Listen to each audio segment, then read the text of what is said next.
Mayor Victor. Keith McCafferty, now the mayor of Rama, Colorado. Hey! Yeah, I know. Appointed. Darrell Glenn, El Paso County Commissioner. Mark Twalaby, Park County Commissioner. Wayne Williams, El Paso County Clerk and Recorder. Sharon Brown, City Council. Tom Rona, CDOT. Scott Hinty, Colorado Springs. David Turley, Mayor, Woodland Park. Norm Steen, Teller County Commissioner. Sally Clark, El Paso County Commissioner and Secretary. Tyler Stevens, Green Mountain Falls, and Treasurer. And then Craig, can we start with you? Craig Casper, Transportation Director. Beverly Mayeski, Financial Manager. Dallas Jameson, Senior Policy and Communications Advisor. Kate Hatton, Military Impact Planning Program Manager. Rich Mosey, Environmental Planner, Planning Program Manager. And then to the audience. Bill Gamble, representing the RAC, Colorado Springs. Mark Gafford. Ron Meyer, PPACG. Kyle Logan, the Council Step Auditor. Doug Lawler, CDOT Engineering. Dave Watts, CDOT Engineering. Shane Ferguson, CDOT. Mark Andrew with CDOT. Ray Kruger, Green City Coalition. Pat Ellis, Gail Nels, Amber Cash. Jeff Silver, CDOT Transportation Development. Emily Lindsay, PPACD.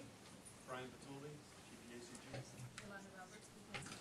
David Venture, City of Colorado Springs, Mountain Metro Transit. Stuart King, City of Colorado Springs, Public Works.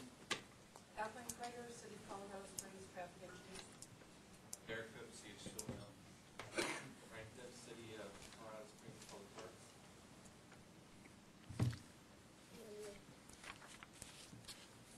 Gentleman on the other side of the. Harrison Wells, Gazette. And Okay, Brandy, we need to go back to Travis. I was hiding. Yeah. Travis Easton, Mayor 1. okay. Oh, Lisa Sulaco, City, Colorado Springs. We have a chair, he just hasn't made it here. Agenda approval? Any changes? Move approval. Second. All those in favor? Aye. Any opposed? Item 3, public comments. Something we'd like to share for this, so Dennis, would you mind? He's coming. We have resolutions of appreciation for the 3 council members for the city of Colorado Springs. And I'll let you do those then. Thank you. With your own appreciation. Randy, you got to do your Yeah. That would be straight. Stranger things have happened.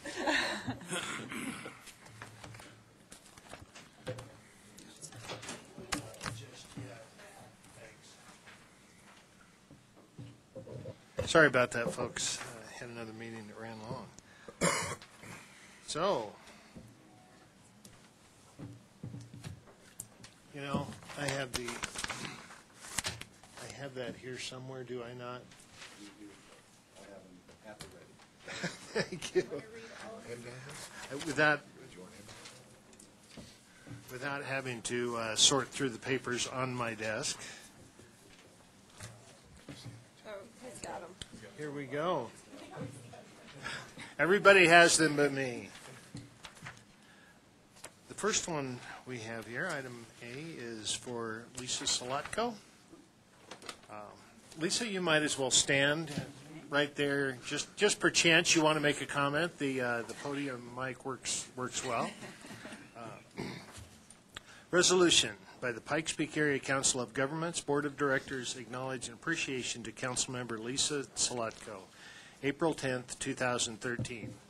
Whereas the City of Colorado Springs is a member government of the Pikes Peak Area Council of Governments, and whereas the City of Colorado Springs has representatives serving on various committees of the Pikes Peak Area Council of Governments, and whereas Lisa Salatko, as City of Colorado Springs council member from 2011 through 2013, represented the City of Colorado Springs as a PPACG board member.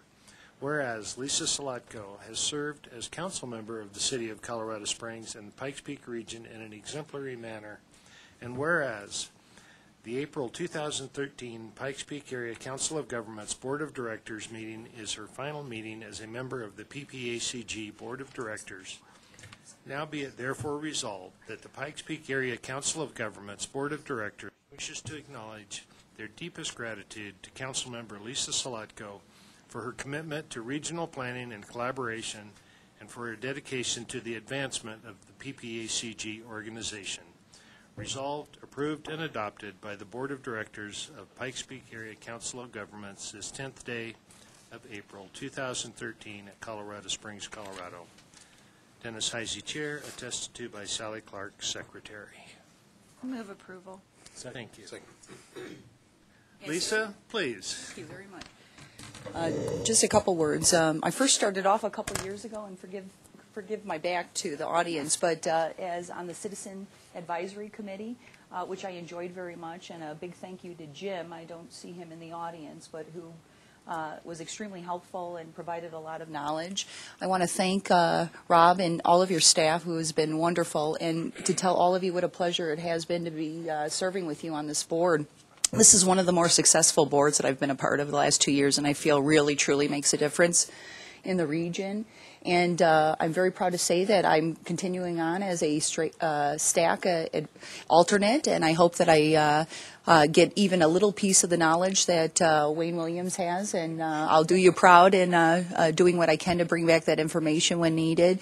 And then again, a special thank you to Scott Hente, who is the president of council and always provided a lot of information, and my dear friend Sally Clark, who is just a wealth of knowledge and has consistently taught me to make sure that I listen to my constituency, and who I'm very proud to know. So I wanted to thank you especially too, Sally. I've been very proud to serve with you. So thank you, all of you, very much. It's been a great privilege, and I hope to see all of you soon. Thank you, all of you, too. I'm sorry.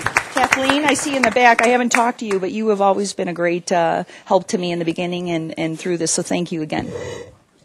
Yeah. Lisa, before you sit down, I remember you at one point standing up in front of a group. It was not this group. You were running for election, and Salatko was you were having some fun with the name. And I do have to tell you, I did get to where I could kind of pronounce it so you would recognize it, but no, I still can't spell it. My husband taught me if I know how to spell CZEL, a touchdown kickoff, I'll never misspell it again, and I remember that for years. So, thank Commissioner you so Clark? much. I wanted to. We're not done talking. We're not done. Rob. Rob, you're jumping the gun here. Oh, no, we're not talking about that today. Lisa, I just wanted to tell you that we will miss your energy and your dedication and commitment to this community as a member of this board. That as a member of City Council, you've done a great job in a short amount of time and gotten a lot done and been a great community partner with El Paso County, with the Council of Governments, and all the things that you have done. So I know that you've represented your constituents well, and you're not getting off the hook that easily. We'll find something for you to do in sort of the civilian life. And I just wanted to say that, you know, I'm very proud of your service to our community. We will miss you as a member of this board, but I know that a lot of opportunities, you know, when a door closes, a window opens, and there's going to be lots more opportunities for you, whatever you decide to do. So thank you for the dedication to this community. We'll miss you. And I can spell your name. Anyone else? Yes, Mayor Turley. It's just a quick comment. This is actually for Lisa, Scott, and Brandy. I think so many times, you know, with the election that was just held here, and I thought, I don't know what word to really use, kind of interesting / surprising vote of the people. I think it's just important, you know, we all work together, and I mean, we're here really trying to help our communities, make this area a better place for everyone to live. And I don't know, sometimes I think so many citizens don't really realize the dedication, the amount of work that their political leaders put in. It's not always a glorified job, that's for sure. But in fact, it's the dedication and the commitment. And I just think that's worth saying, even amongst ourselves. And it's hard to convey that sometimes to the citizens. And hopefully they'll recognize it. But, greatly appreciate what all three of you have done in our community, our greater community, not just Colorado Springs. Thank you. Anyone else? Yes, we've kind of run around in circles through CML and so forth, and I would like to thank again all three of you. Believe me, I've been on the Fountain City Council about 7.5 years, and I know what it is like. These smaller, at least our smaller government constantly has some problems, and I really appreciate your dedication, Brandy's dedication. Brandy and I have kind of run in a few circles too. So thank you so much for serving. I just really appreciate all that you have done. Thank you. Clerk and Recorder Williams. Part of this is addressed to all, so let me say first, thank you all for your service. I very much appreciate it and have some idea of the time involved in serving on a local government. And on the bright side, the blizzard yesterday hopefully made it so you didn't get too many phone calls from people who were snowed in. So at least the last blizzard didn't have quite as many calls as perhaps some of the other issues you've dealt with. But I don't know why we're doing this with Lisa. She's not leaving. She's got a meeting on Friday she's going to at STAG. So, but, I'll support it anyways, but she's not leaving. She's going to work on Friday at STAG. Thank you. Anyone else? With that, let's call the roll. All those in favor say aye. Aye. Opposed? Motion carries unanimously. Okay, now we have the picture. And the photo op. I see two cameras. How do you want to do this? Am I out of the picture? This is gorgeous. They're all raised just to be paper. Poplar. They have groves of them. They just raise them for paper. Really good for starting. Thank you. Trees in Georgia. And I mean, who cares? They grow, chop them down, they sell them. That's like. No. Commissioner Heisey, also, I'm sorry. Ray, thank you for all your help with transportation information. Thank you. We now have resolution of appreciation for Councilmember Scott Hente, and we are divvying up the responsibilities here a little bit. This will be read by Trustee Tyler Stevens. Great. This is a resolution by the Pikes Peak Area Council of Governments Board of Directors acknowledging appreciation to Councilmember Scott Hente on April 10th, 2013. Whereas the City of Colorado Springs is a member government of the Pikes Peak Area Council of Governments, and whereas the City of Colorado Springs has representatives serving on various committees of the Pikes Peak Area Council of Governments, and whereas Scott Hente served as City of Colorado Springs council member from 2003 through 2013 and represented the City of Colorado Springs as second vice chair for the Board of Directors in 2011 and 2012, whereas Scott Hente has served as council member of the City of Colorado Springs and the Pikes Peak region as an exemplary manner, and whereas the April 2013 Pikes Peak Area Council Government's Board of Directors meeting is his final meeting as a member of the PPACG Board of Directors, now be it therefore resolved that the Pikes Peak Area Council of Governments Board of Directors wishes to acknowledge their deepest gratitude to Councilmember Scott Hente for his commitment to regional planning and collaboration and for his dedication to the advancement of the PPACG organization. Resolved, approved, and adopted by the Board of Directors of the Pikes Peak Area Council of Governments on this 10th day of April 2013 at Colorado Springs, Colorado. Second. Scott, I'll lead off. You've always been a thoughtful partner. Always knew that when you spoke, it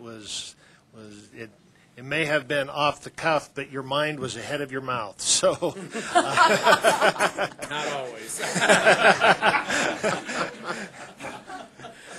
but I've always appreciated the thoughtfulness that you approached the items with. That when you said it, you knew what the issue was for you, and you were looking for a solution, and I just wanted you to know that I have appreciated that.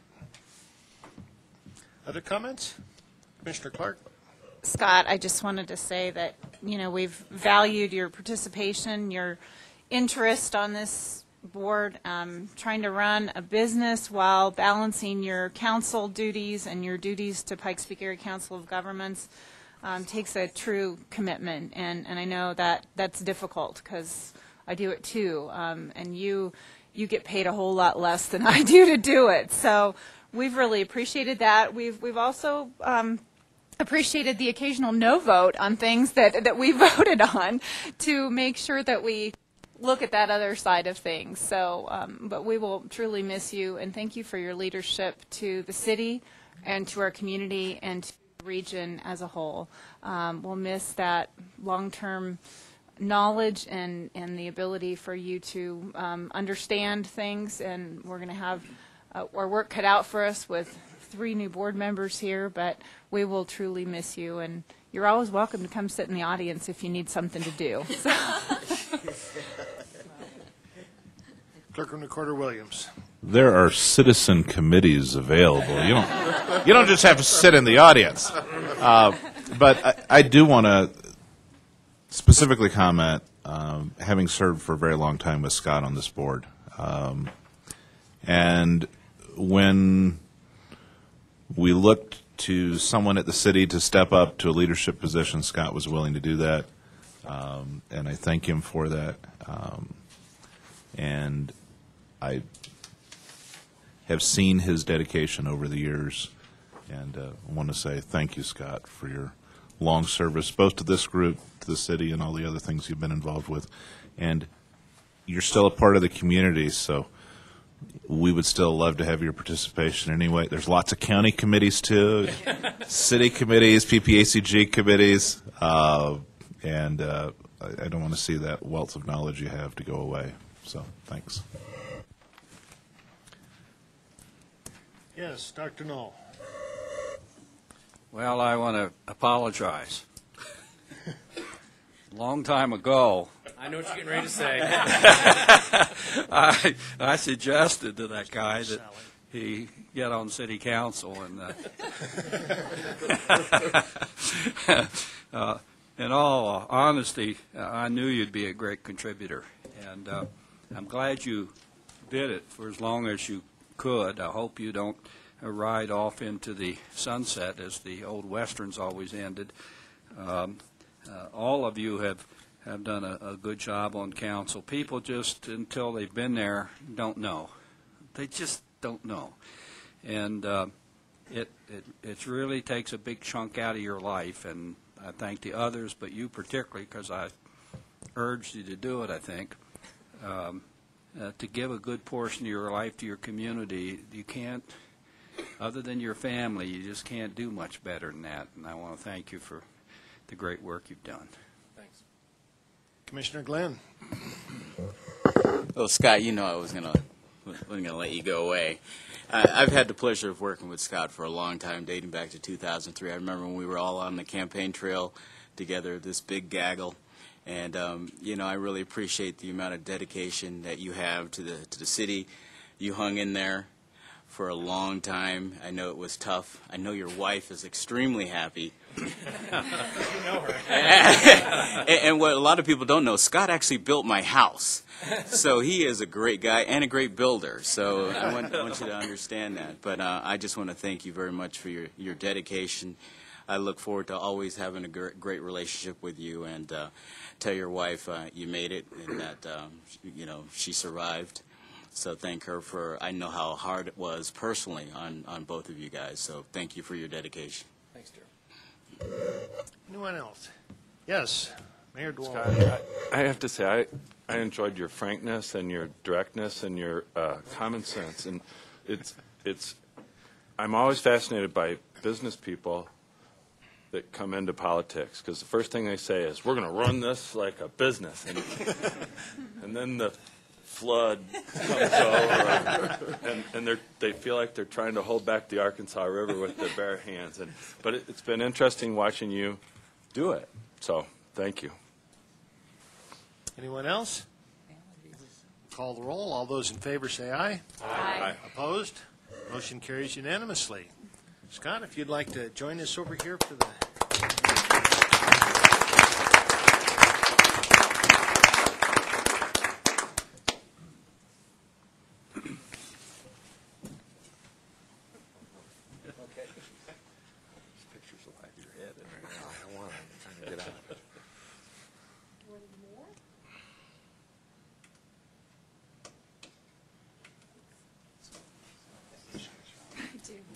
Do I get a chance?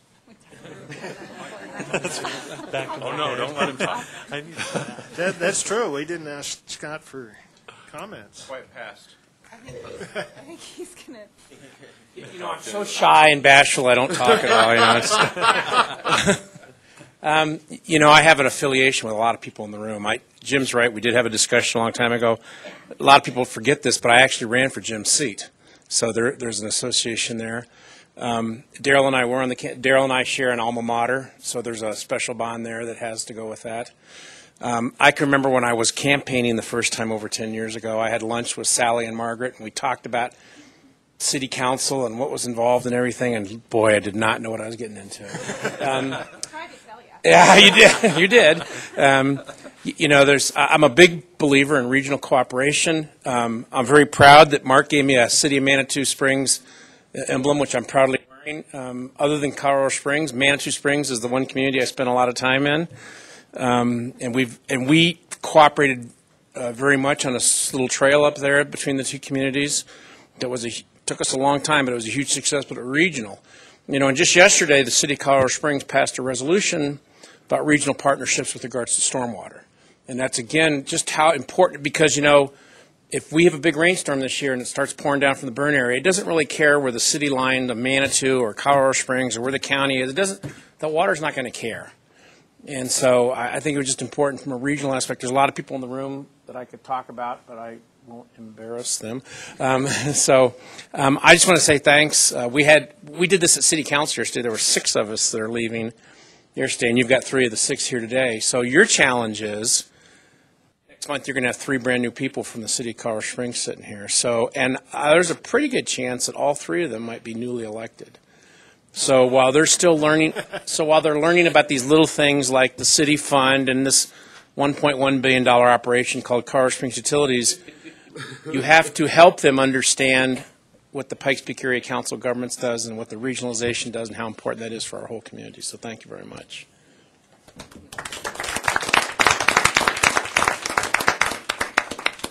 3C is the resolution of appreciation for Colorado Springs Councilmember Brandy Williams, and that will be read by Mayor Snyder. Thank you, Mr. Chair.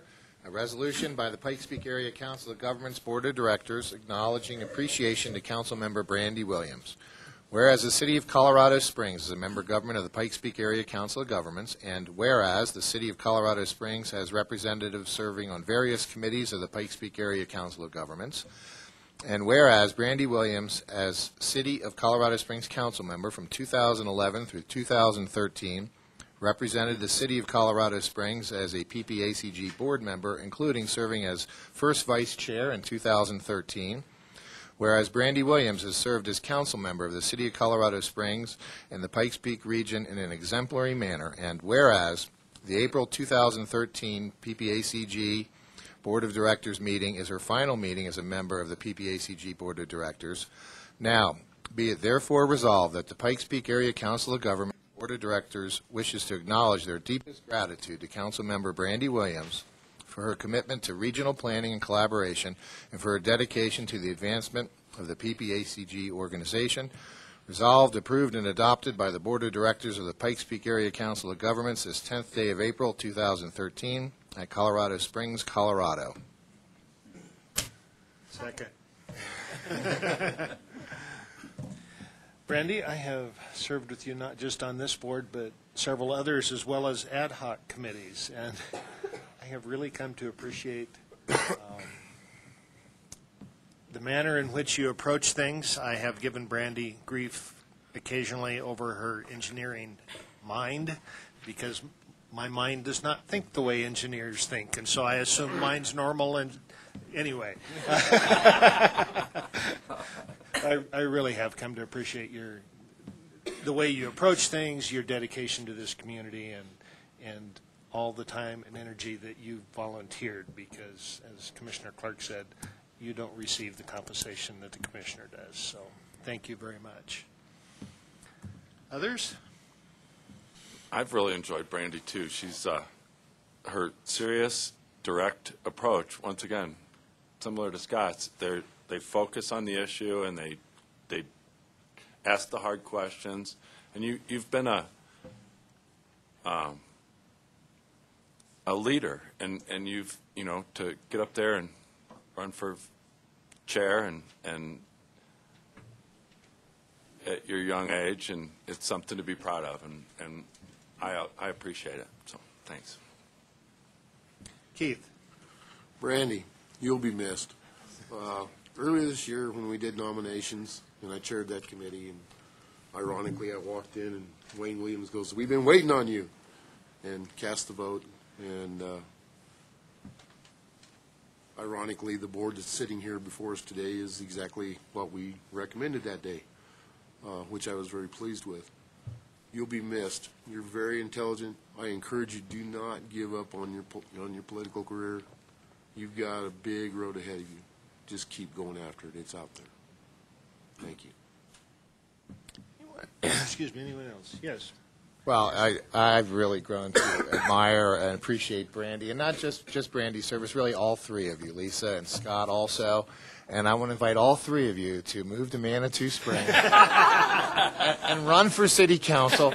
We still have a strong council and a really weak mayor. So it really could be a lot of fun for you. But if you're not able to do that, I hope that you're out there at the podium giving Colorado Springs, all the devil that you can, and hold their feet to the fire and keep moving the ball forward. So thank all three of you for your service. Anyone else? Yes, Clerk and Recorder Williams. Well, on behalf of my old commissioner district, I would note that the town of Palmer Lake usually last time had no candidates for election, so it's very easy there. All you have to do is move it and sign up. So there are lots of options. You can move west, or you could go north, or east, or south. But I think there is always room for folks who are willing to step up and contribute. And Brandy, you and your colleagues have done that, and we hope to see all of you actively involved. I mean, I thought we kicked Jim off this body when Scott was elected, and you see he's still here. I'm still here, so who knows? Some of us, but no. Thanks, and for your willingness to serve. And it's always interesting to see what an engineer might say. Commissioner Clark.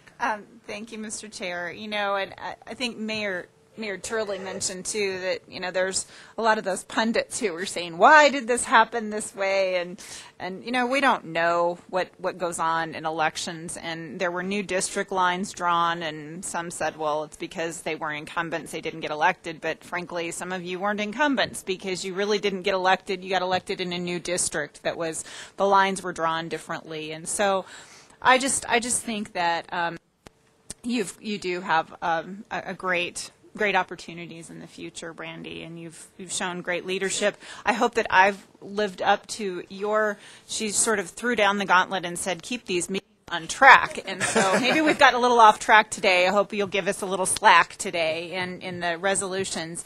But, you've made a lot of suggestions along the way. You've learned a lot. You've also added a lot to our discussions with your engineering background. And I do think that you always have waited until the right moment to make those thoughtful comments before we would make a decision or to kind of move the discussion in a certain direction. And so I'll always appreciate that, and I hope at some point to be able to continue to work with you. And again, there are lots of opportunities. We have many El Paso County boards and commissions, too, that are open to anyone to apply. So there you go.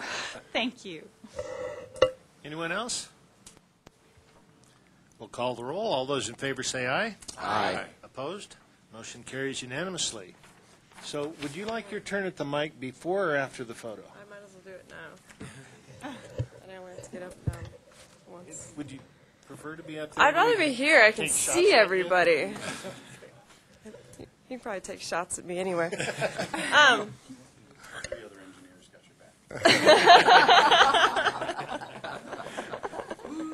Yeah, I'm not the only engineer in the room.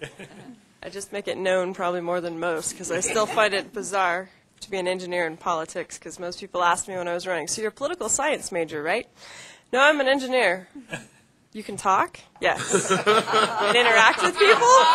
Yeah. So, yeah, well, that is the engineering stereotype. Put us in a dark room, give us a project to do, we'll get it done. But before I even ran, I was involved with PPACG, and I really saw them as that focal point to really bring the community together. And before I was elected, I wanted to serve on PPACG if and when I was elected. And the first thing I did was go to Scott and give him my list of boards that I wanted to serve on, and that was my number one. And I said, if whatever you can do, I'd love for you to add me to that list. And I've loved serving on this board. I love the regionalism of the board, the fact that it brings together people from all areas, and it really gives you that perspective. A lot of times you could get in that groove where you think Colorado Springs, well, we're the biggest entity in the area, so we're going to come and tell everybody what to do, but I know it doesn't work like that. I think the more that you can collaborate and work together and bring everybody on board, because when there's places that are saying, hey, when is it going to be my turn, you have to be able to have that conversation to say, all right, well, we're going to get this done, and then we'll bring you into the fold. But if you don't do that, then I don't think we all get there together. One thing I learned in this election, which I find really interesting, is I didn't really know much about politics when I got started. I'd helped my mom when I was little, and that was about it. But the amount of money that was spent against me to take me out of my seat, I think that's a direct representation of the amount of people I represented. So I'm going to take it as a compliment. I'm really sorry I won't be sitting here to serve all of you because I did give it my all, probably too much of my all, but that's okay. I'll make up for it now that I've got some time, even though everybody's calling saying, okay, now what? We'd like you to do this and this and this, but still there's only one of me, so I'll have to figure out what that is. But truly it's been my honor to serve the citizens of Colorado Springs, and I don't know what the future holds, but hopefully someday I'll be sitting back at this board because it is one of my favorites. So thank you all.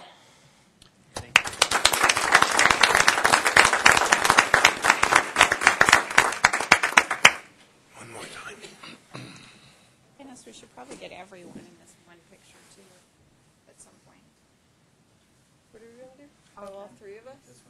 After, we'll do this The one individual, for, the individual, then the group. You got that? no, No. I don't.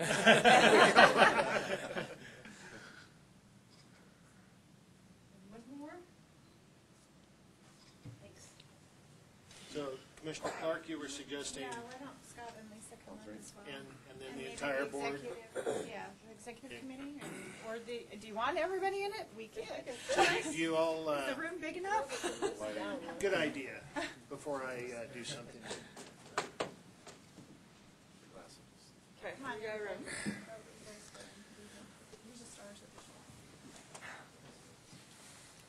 Do you want the picture in front?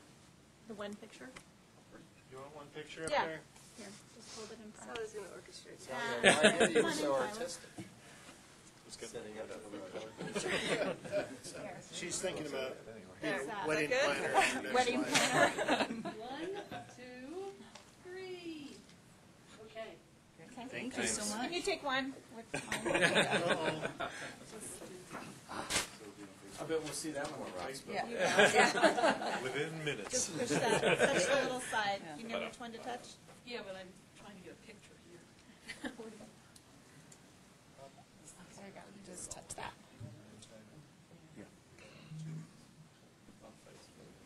Wide angle.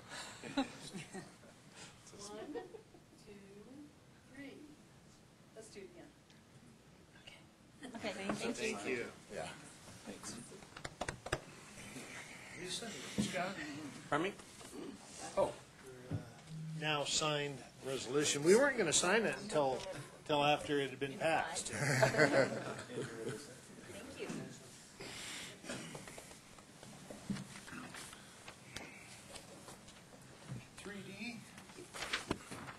recognition awards. Great. Donald. Thank you. Occasionally, and it seems more often than not, we'd like to recognize the staff members that you keep seeing over and over again. In this case, we have two, one for 15 years of service to the organization and the other 5. I think I'll start with the 15-year, and that is Rich Muzzy, who he's still in the side of the room.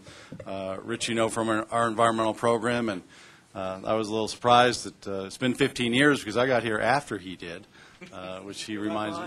Right, yeah, right behind. Your sentence continues. He's not leaving. He's going to continue in all the great things that you've heard about in air quality, water quality, sustainability, and so he's been a great asset since I've been here because he was one of the first folks that I met here, and he's still in the same office, I believe. I've moved around, but he's pretty solid. So we have a token of our appreciation for Rich, and I will come over to the front and get it over to Rich, and he can use the microphone now or after if he wants to. Rich, you might as well come on up to the mic. Both of these. Well, it's 15 years have gone by really fast, actually. It's been a great place to work. I've seen a lot of people come and go over the years, and I think what a lot of people don't realize is that a lot of people have come and gone and have come again here. So I think and that goes for elected officials too, Jim. I think it just goes to show what a positive work environment it is here, the satisfaction people have in their jobs, and people really feel like they're making a difference. And to have a nice, supportive board also really helps. Thanks. Don't leave yet. Rich, you'll hear a lot of people that say, to relieve stress, they go do a little running. They may jog a couple of miles a couple of times a week. We must produce a lot of stress around here because I understand you get involved in some of those really long runs. So share with us that part that probably a lot of folks here don't know about. Well, I do some ultra running. I've done Leadville 100 a couple of times and some other runs. So. Hopefully that's not all a product of. It's been a good stress reducer. Do you get tired? Once it's over, I sleep. I just found that fascinating when I heard about it. Thanks. So, the little known things. That's true. So thank you very much. Appreciate your dedication to Thanks, this organization and this greater community. So thanks. Can I say something? Please. I just wanted to thank you too, Rich, for all the work you've done over the years on the Fountain Creek district and trying to keep us on track in terms of water quality and the things that we've put together and your leadership and assistance as that was getting itself going and working with Pueblo County and the city of Pueblo as well, because it's been really important going back to getting, if you think about the things that you do along the way that make a difference in long-term water supplies for our community, and that played an integral role. So I just wanted to thank you for that, Rich. Thanks, Holly. Thank you. Shall we do our photo here? Sure. Come on over. We'll have you surrounded.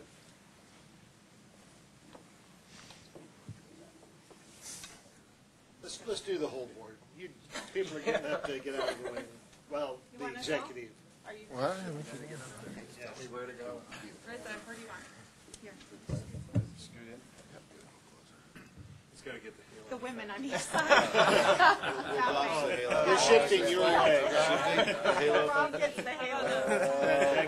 One half a more step. There you go. I think I'm short enough. It doesn't.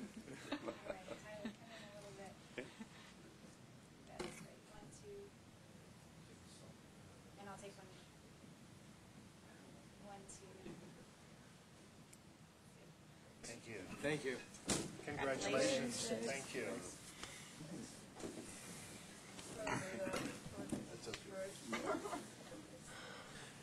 And Rob's not done yet.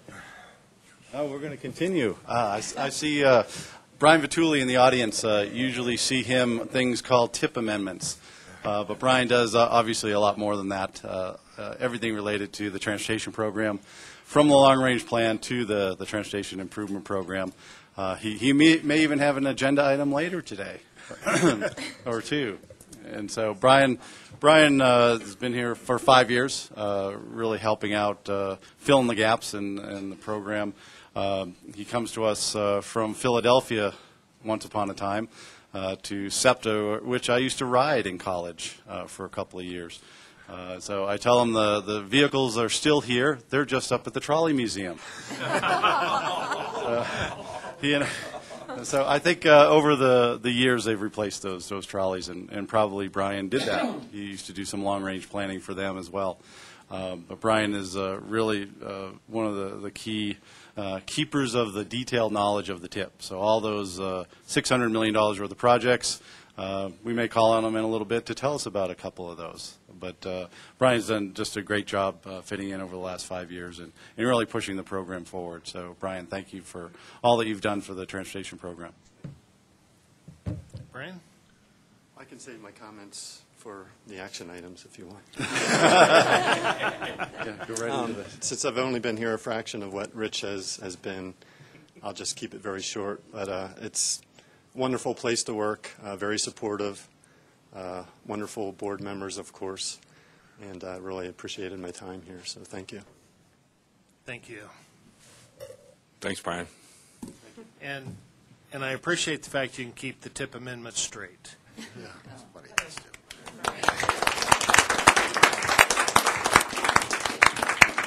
Same group? Same group.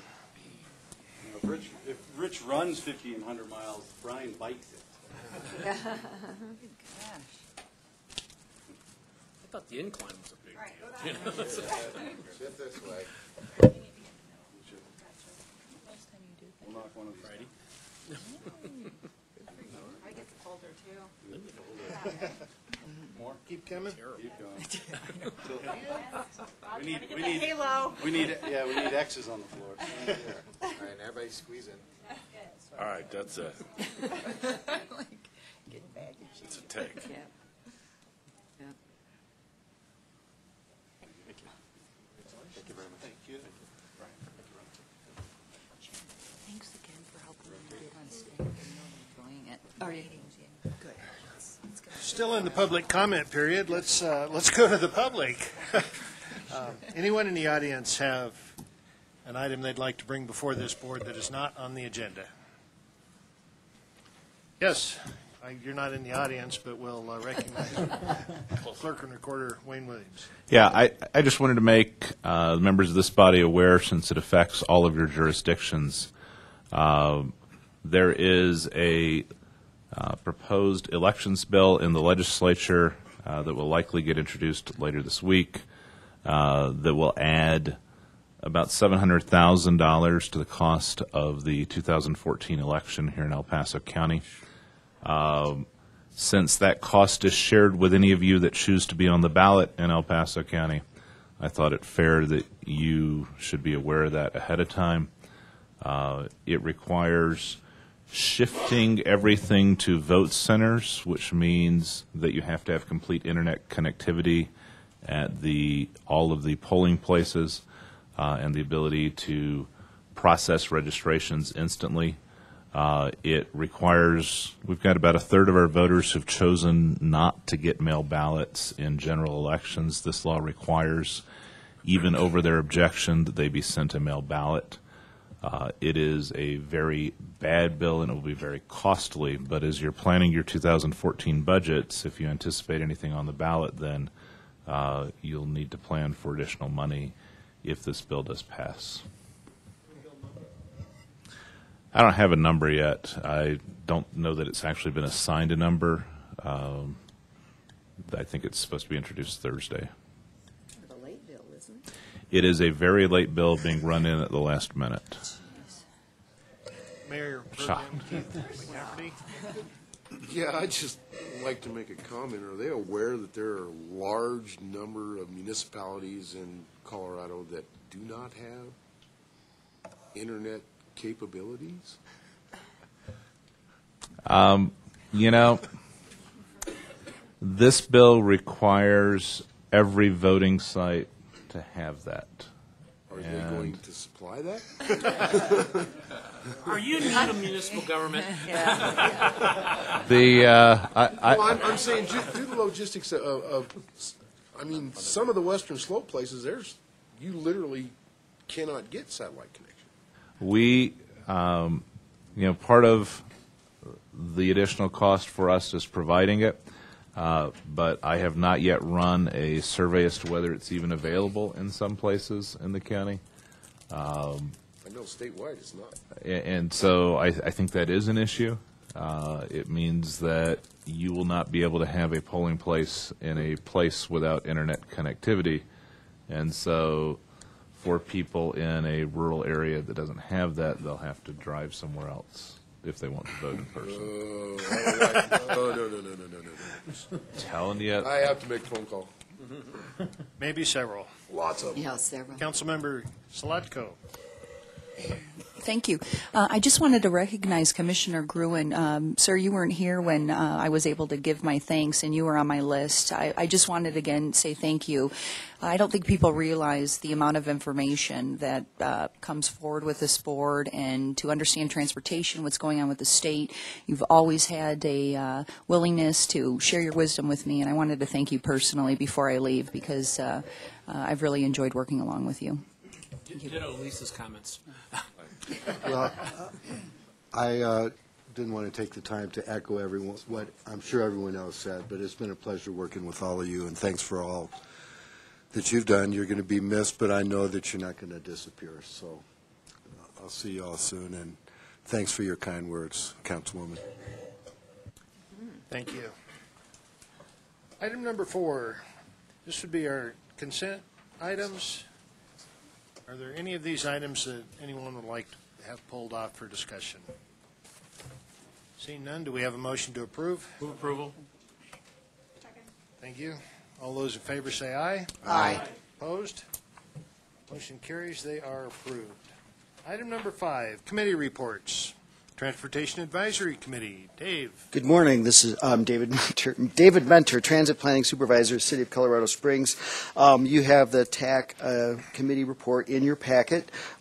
There's just one thing you might be interested to know from that, is that we did have a good discussion about the program application at our TAC at our TAC meeting, and we did set up a small group. We were thoughtfully engaged by CDOT staff members, especially Mark Andrews, to try to determine a bundle of projects along with the Cimarron interchange that we thought would make a lot of sense. So, but you do have an agenda item that has trumped much of this information. So I'll just say that we did have a lot of good staff support from CDOT at that time, and we thought it did make a lot of sense for PPACG staff to be submitting the consolidated application for the region. So, thank you.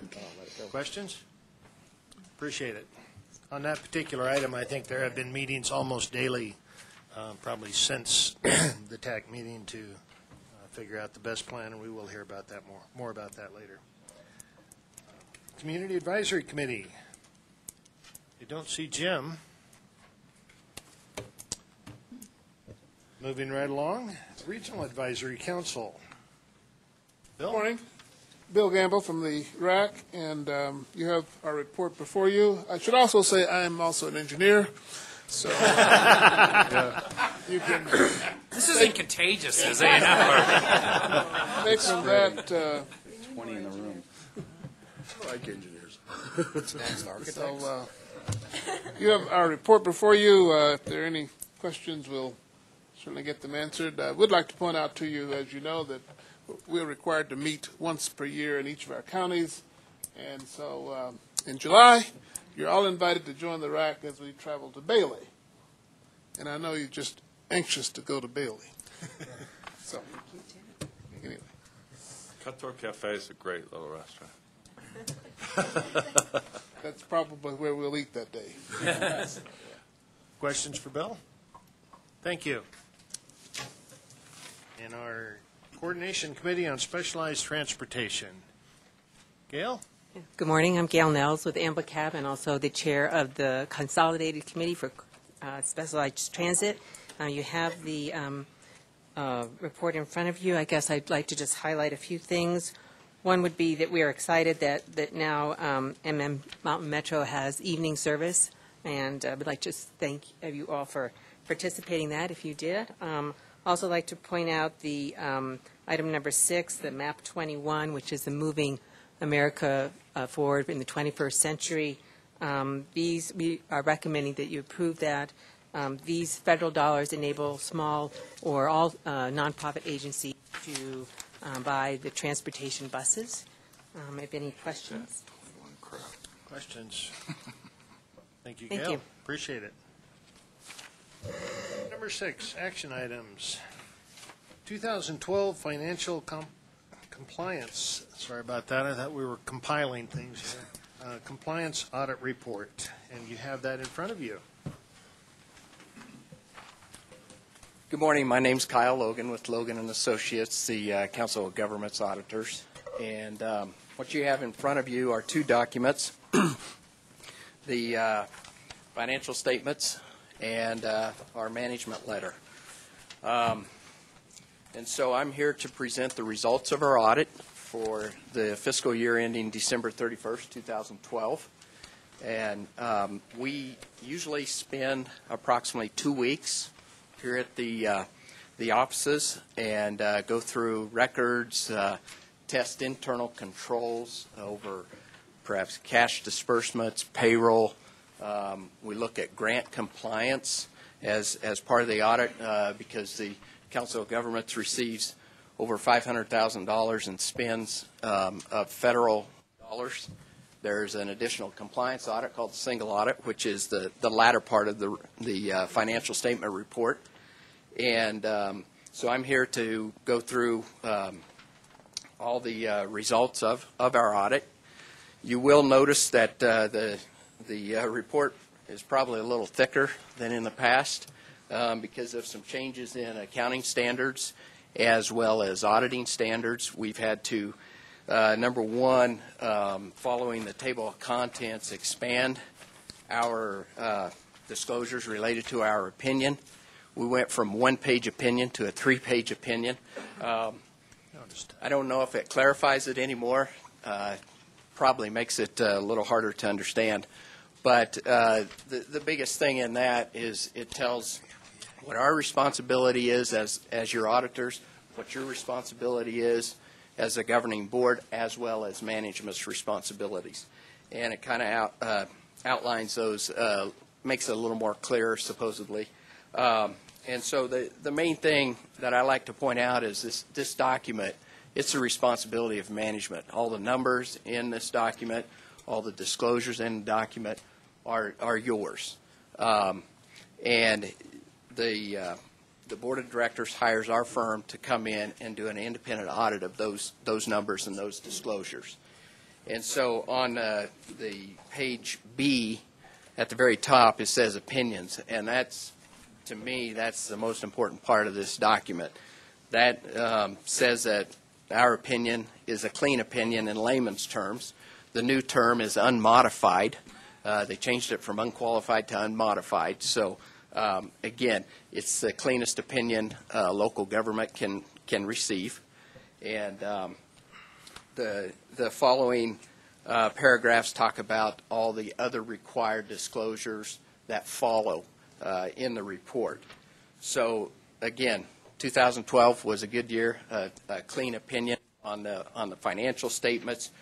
When you look at on pages 1 and on pages 3, you see the unrestricted funds that are remaining at the end of the year, which are approximately 20 to 25% of the Council of Governments' annual expenses. So you have, if everything stopped, no revenue came in, you approximately have about 3 to 4 months of operating cost that you have. Okay. Then following the financial statements, the footnotes related to disclosures that are required. The one thing that did change as far as I had mentioned, the accounting standards, it changed the title on page 1 from statement of net assets to statement of net position. So really nothing's changed there. So and throughout the report. So anywhere previously that said net assets, it's net position. Really net position means equity is what it comes down to in layman's terms. Okay. Then following the financial statements is the single audit part. And again, that's we're required to test certain programs that the federal agencies have passed through to the Council of Governments, and in your case, you actually passed some of the monies on through to service providers throughout the area. And so last year we tested the transportation program. And I am happy to say that the finding we had last year was cleared up. It was taken care of. So there was no issues this year. That's good for as far as management and staff to implement those findings. And this year we had to test some programs related to the Area Agency on Aging. And in that testing, we look at there's several compliance requirements that we have to verify that you're following, whether it's allowed cost that the federal funds are being spent on, especially because you pass through a significant amount to service providers. You're required to do what's called subrecipient monitoring, and in that process, as we were looking through related to the nutrition services program, the dollars that were being passed through are to be spent totally on domestically produced food. And so part of our responsibility is to say, okay, how are you monitoring that to make sure that these service providers that are receiving this money are complying with this requirement? And the staff were definitely aware of the compliance requirements. However, when we were here to test it, they didn't have the supporting documentation on file. And so we've had to include that as part of our report on this document. So in the process, the staff then responds to our finding related to that, and in next year's audit, we will follow up on that, just like we did on last year's, to make sure that they have implemented a plan, because they are required to talk about a corrective action plan. But that is the only thing that we found. We did a lot of testing on that program, and I'd like to thank Guy and his staff as far as seeking and finding all the information that we were requesting to look at. And we really appreciate their cooperation in working through those items. That is all I have on the financial statements and the single audit. The other document is the management letter. And again, this letter is actually from us, your audit firm. And it talks about, it's kind of similar to what the opinion is. And it talks about our responsibility, your responsibility. And then if we have issues that come up in the audit that didn't change our opinion, but we feel that it's something that needs to be implemented or looked at to strengthen internal controls, then we are required to communicate that to you. And so in the process on page 2 at the top, we've already talked about the compliance requirement. Okay, so I won't go over that again. But then on page 3, another matter, at the very top, significant audit adjustments. There were none. We did not even have any numbers that came up or any adjustments that we said, well, maybe we should adjust this, but it's not big enough. And so that's a good thing. What that tells you as a board is that the numbers that you're seeing in the financial reports throughout the year were not changed as a result of our audit. So that's good. That's a good indication that you have good internal controls over your financial processes. Okay. And then the other matter, about 2/3 of the way down the page, other information. Again, because we were looking at the Area Agency on Aging programs, the part of the policy, as far as monitoring subrecipients, is doing these fiscal assessments each year. And so we picked a sample of the service providers to make sure that there were fiscal assessments done. Out of the 7 that we picked, there were 2 that had not been performed yet during our audit. So again, it's a policy thing. It's not something that's required by the feds, but because the management has said this is part of our policy for monitoring the money we pass through to our service providers, then that's why I'm mentioning it. And so as far as our recommendation is to just make sure that those fiscal assessments are being performed each year.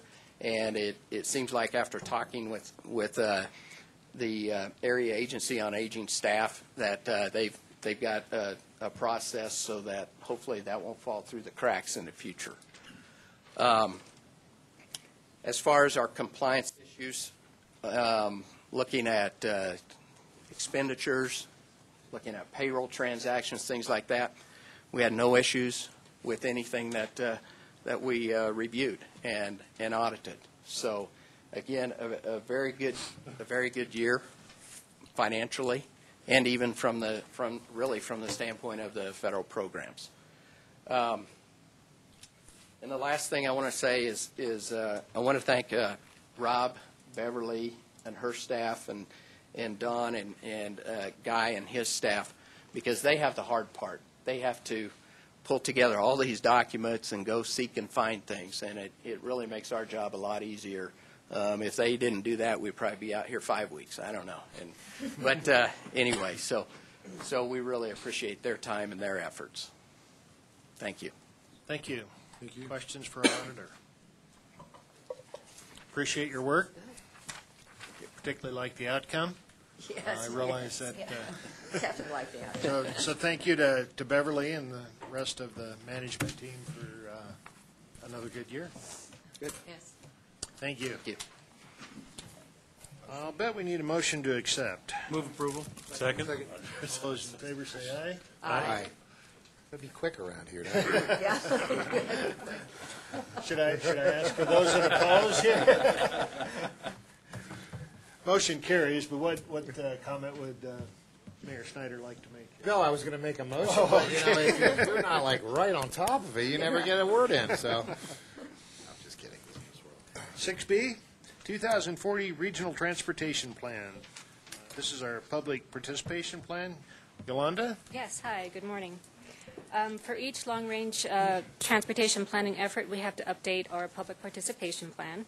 And after 3 months of development, this board in January released the public participation plan for public comment for 45-day public comment period, which ended February 28th.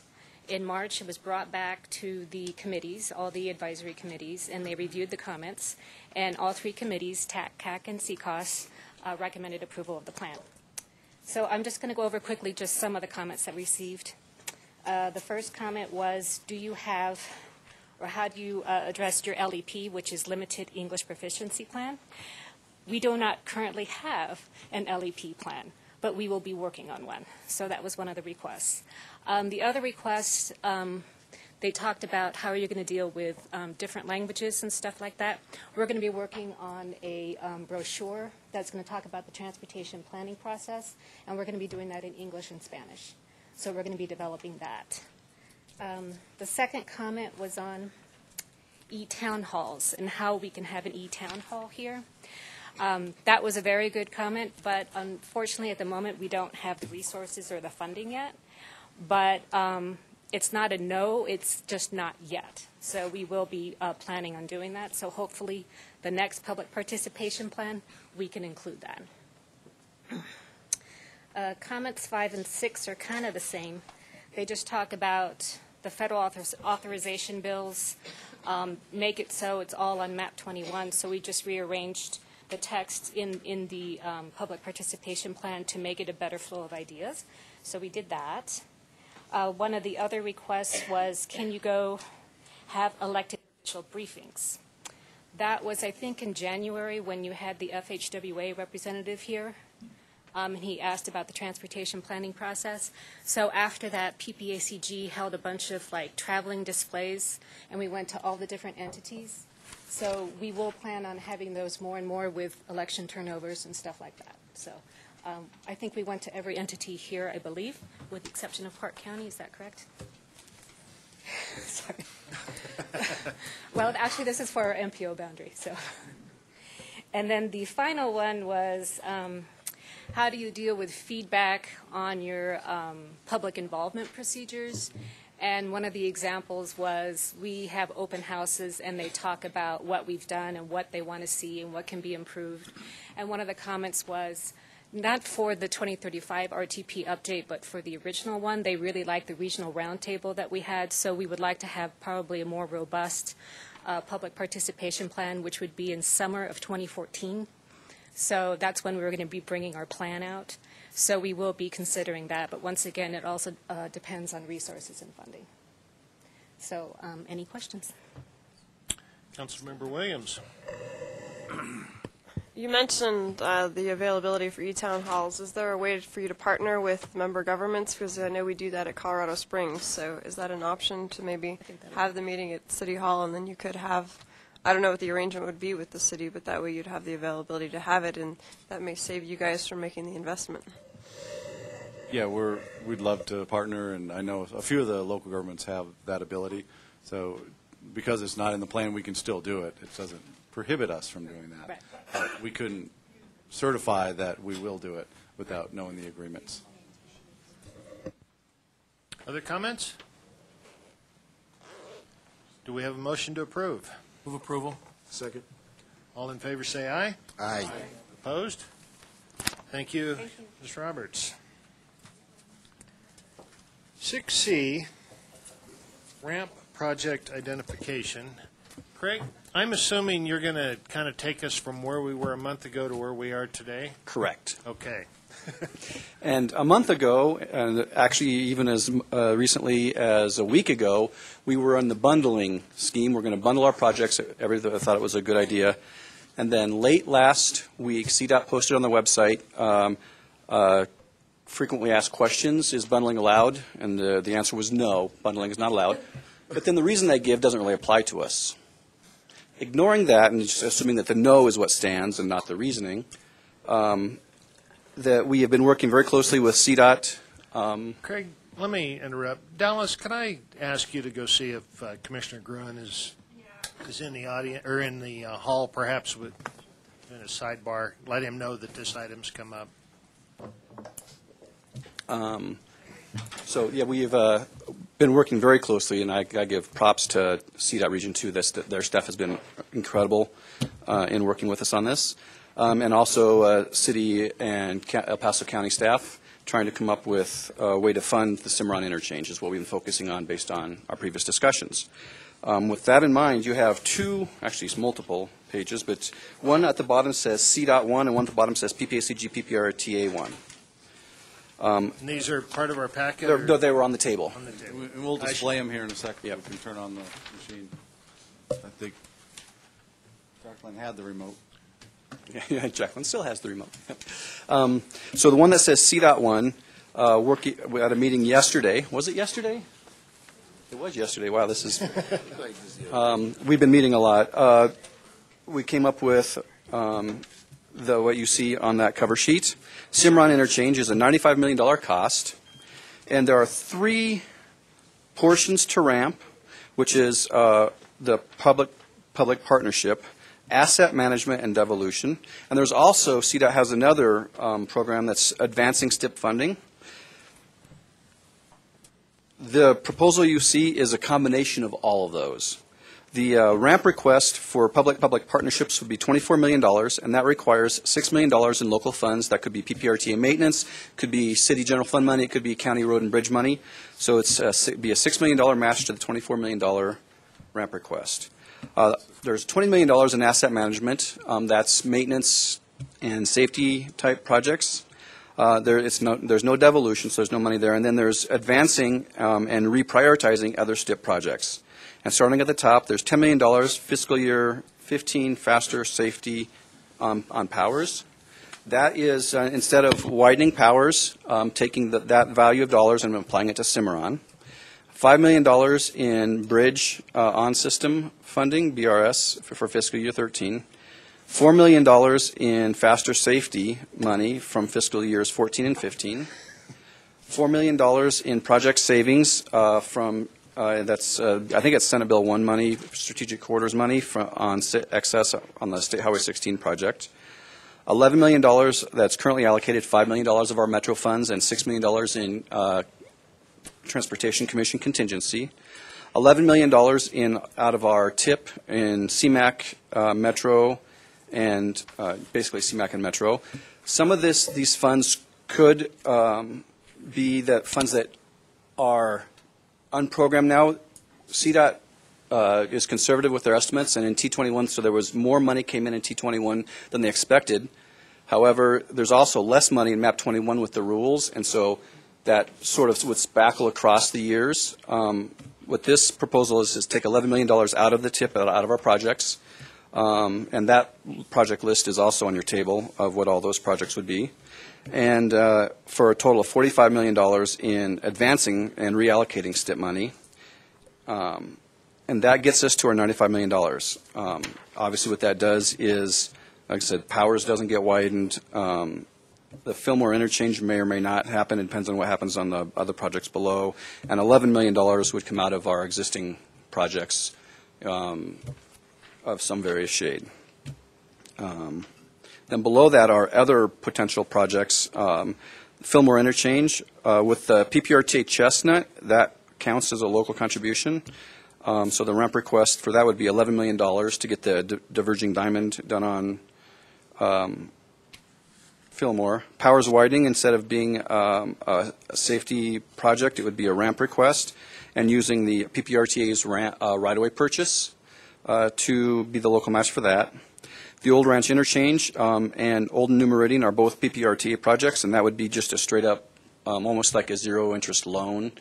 It'd be a ramp project that's then the bulk of it would be repaid. So that is where we are right now on funding the Cimarron interchange. And Mark, if you have any other, feel free to jump up any time. Yeah, thanks. Rob?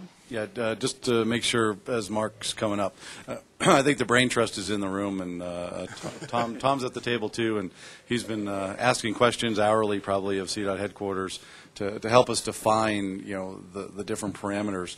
But I want to make sure the board's on there's three sets of documents in front of you. One on the bottom has CDOT, page 1, is what Craig was starting to talk about. So that list of projects.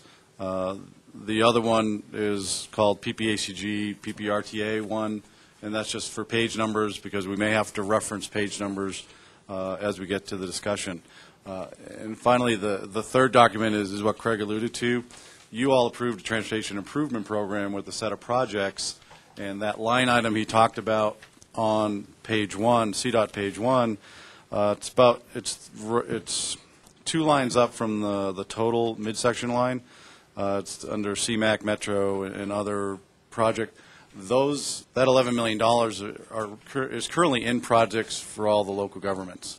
So for this scheme to work, you potentially would have to give up on those projects, but this is not the only scheme.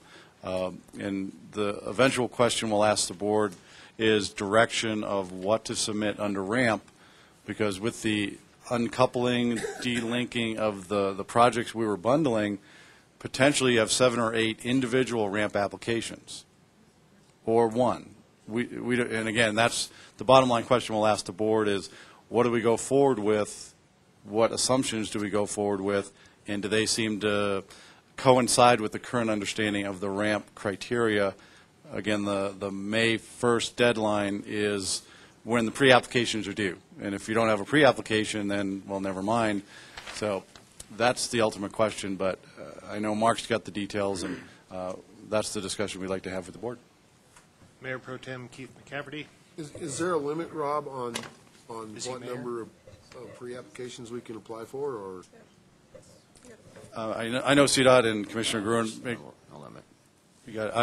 Our sense is there's no limit. From a practical standpoint, it may be strategic in submitting not a shotgun approach and submit the one or the couple from this region that may have the best chance to compete statewide. So again, that's the thoughts around it. We haven't seen a limitation, but Tom or Les, if you know of a limitation, we'd like to know. Do we have an idea of how many other projects statewide are going to be put forth?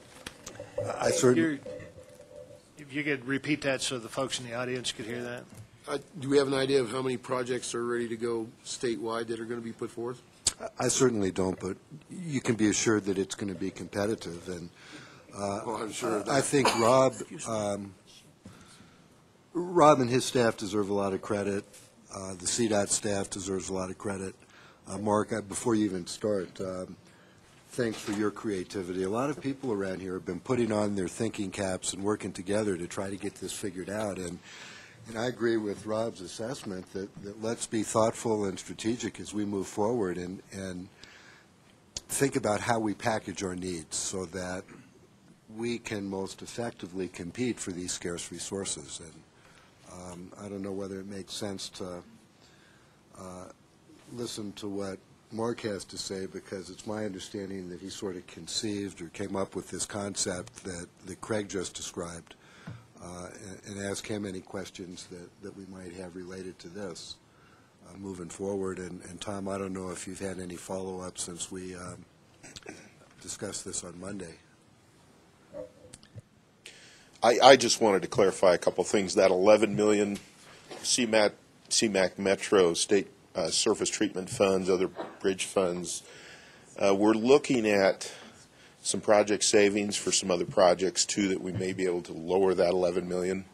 So we're still looking at, the last thing we want to do is cut back on projects that have already been allocated funding, especially some Metro funds with some of the projects. So to give up projects, that's a difficult issue. So we're looking at trying to not eliminate, but reduce that 11 million.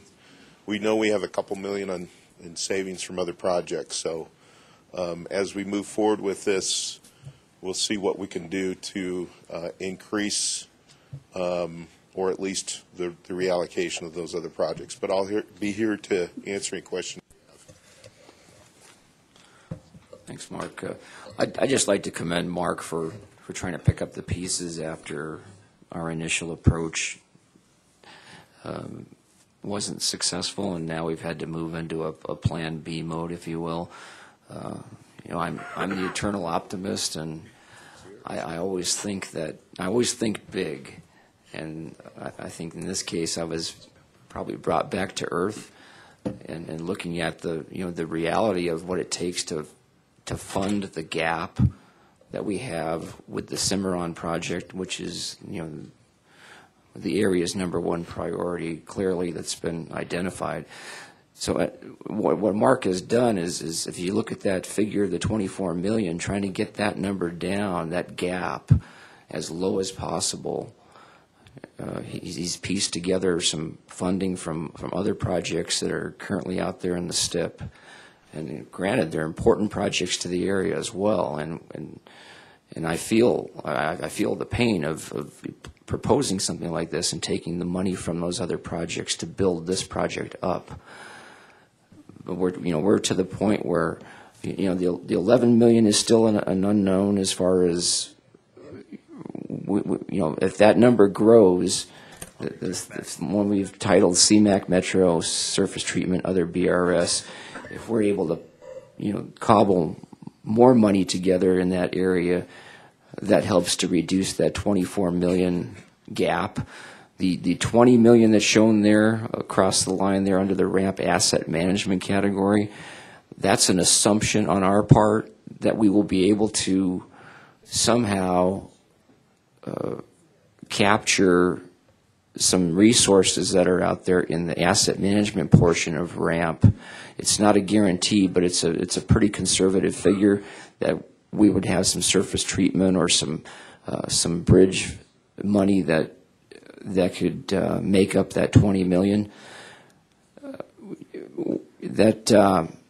The 24 that we're focusing in on or looking at right now is also something that by reducing that amount, that in turn reduces that amount necessary to make that 20% local match. So if we can find a way to get that even lower, that $6 million could be reduced as well as far as the local participation. That's kind of the overall strategy of how we've tried to lay out this particular option. And then just below, when we're trying to bring back in the projects that we just stole the money from above and bring those in as other RAMP proposed projects to see if we can get some consideration for those as well. So it's an interesting approach. I like the approach. What I feel good about is that by bringing those projects back in below, we've far exceeded the 20% target minimum match, the way it's laid out, the way this plan's laid out for those projects. So. With that, Kathleen wanted to clarify some things on the local map for Cimarron. The $6 million again is a number we came up with that seemed reasonable. Kathleen is looking for funding that the city can provide to maybe provide up to $5 million of that $6 million. So I'm going to turn it over to her. She can clarify that. Kathleen? Thank you, Kathleen Krager, City Traffic Engineer. I checked my purse. No. The city does receive both maintenance and capital funds from PPRTA that can be used for roadway safety, intersection improvement projects, and congestion mitigation projects, all of which are appropriate uses at the Cimarron interchange and certainly provides both an operational and safety concern for me as a city engineer. Looking over what we need to use funds for and the fact that we were able to spread this payment out over a 5-year period according to CDOT, the city would be able to provide up to $5 million or $1 million a year of local match for this $6 million that we're looking at. I'm sorry I can't stretch it all the way to $6 million. And if I could be under $5 million, I would love that, because it would mean more of those intersections that some of you around this table call every once in a while and say, I hate this intersection, can you do something about it? That's the money that I use to do something about it. And so I'll be doing less of those for the next 5 years if we take Cimarron on. On the other hand, this is a very big project for the entire community. It also is an economic development project. And I believe that investing money in Cimarron now will pay back in the years to come. And I'm counting on that as well. So I just wanted to let you know that the city can provide up to $5 million of the local match at this time.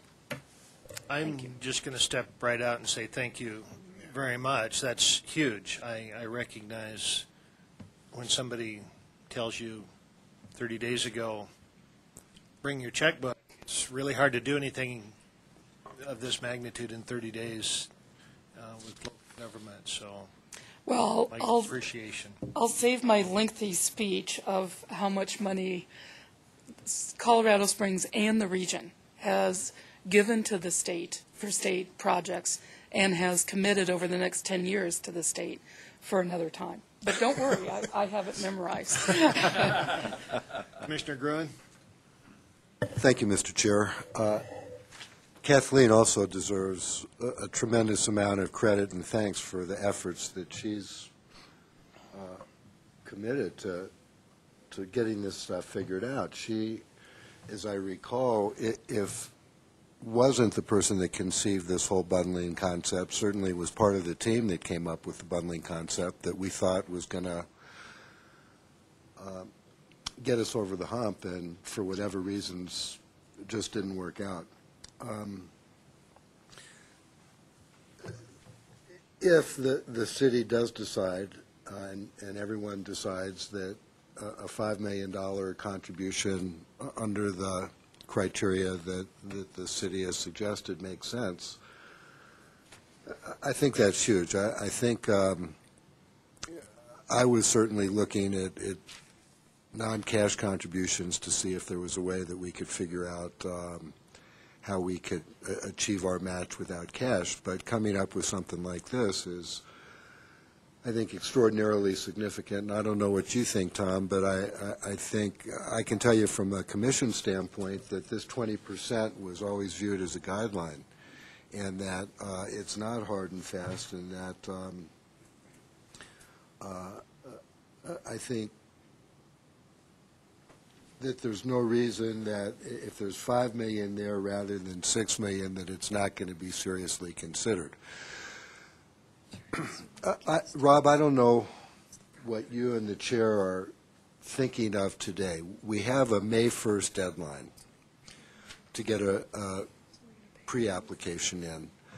I don't know if you wanted to vote on something today or whether you wanted to spend a little more time trying to firm up where we're going on this, and then have a email conversation. I just hate to rush something today when there's more of an opportunity to refine where you're going, and you could talk conceptually about things. So that's just something to think about. Yeah. I will get to Mayor Snyder here shortly, but I think we should have probably a pretty robust discussion here today, so we at least know what direction folks are headed. Folks meaning the various staffs that are involved, because we're pulling from everywhere to work on this. So if we think we're not ready for prime time today, I think we can figure out how to special meeting or whatever is legally acceptable to our to meet all the Colorado open record requirements. But Chairman Heisey, I should add that I will go to the PPRTA board this afternoon in what will be sort of unusual in that this is not on their agenda. They have not received any memo, so this will have to be under public comment. But I want to make sure that the PPRTA board is aware that I am offering to do this and is accepting of this concept from a budgeting standpoint. So it is. And if other money is found, that's great, but if this is the money that ends up being used, this is my one time to let PPRTA board know that this is happening. So I will be discussing, and I assume, Rob, you agree that that's the appropriate thing to do with the board? Yeah, obviously the Pikes Peak RTA board, they have the same memo, so it is on the agenda. So the door is open for all those line items to talk about. And I think just, as I said earlier, and I agree with Les, the direction of the board that we're looking for is conceivably proceed down this path with these funding categories, but knowing that there's some possible hiccups. And again, if you look on the screen, it's above the 45. It's that $11 million. And Mark was right that we may be able to reduce that, but that $11 million has some of your projects, including some of the city of Colorado Springs. So if Kathleen was able to find $5 million, she may be asked to defer, delay projects that total other millions, county, Manitou, Woodland Park. And what's on the table is all those projects that are in the TIP for these time periods. So I think collectively, as Commissioner Heisey said, we may have to have a special meeting, because I don't think anyone would want to borrow someone else's money without them in the room. And we could, but then we'll have 3 or 5 members sitting around having that discussion. So again, we're seeking direction to proceed along a path, whereas it may not be what's on the screen. Approve that. We're not ready to ask for that today. thank you. I've seen several hands around the room. We'll start with Mayor Snyder. You actually made my point already that we could have a special meeting. We don't do it often, and if this is important enough, I think we could find a time to meet for this topic later in the month. Okay. Councilmember Williams? And as was already mentioned, thank you for everyone who's worked on this. It really was kind of a bombshell. I'm sure there's people behind the scenes who knew that this was coming, but when it was presented to this board that we have $1.5 billion and we're looking to spend it as soon as possible, that's just not common. It's usually, well, we don't have any money and we'll let you know when we get some and we'll be back. But now that we've gotten down the trenches, I think about half of that, really it's more like $750 million that we spent on projects, and again, that's a rough estimate around the state. And then if I read this correctly, Craig, out of the ramp request, we're only asking for $24 million out of ramp, correct? Correct. Well, $24 million out of the partnership. There's another $20 million out of the asset management. So $44 million total out of ramp, just out of the two different pools. So we're going to split it essentially down the middle, give or take. Half of it from ramp and then half of it from all of us around the room.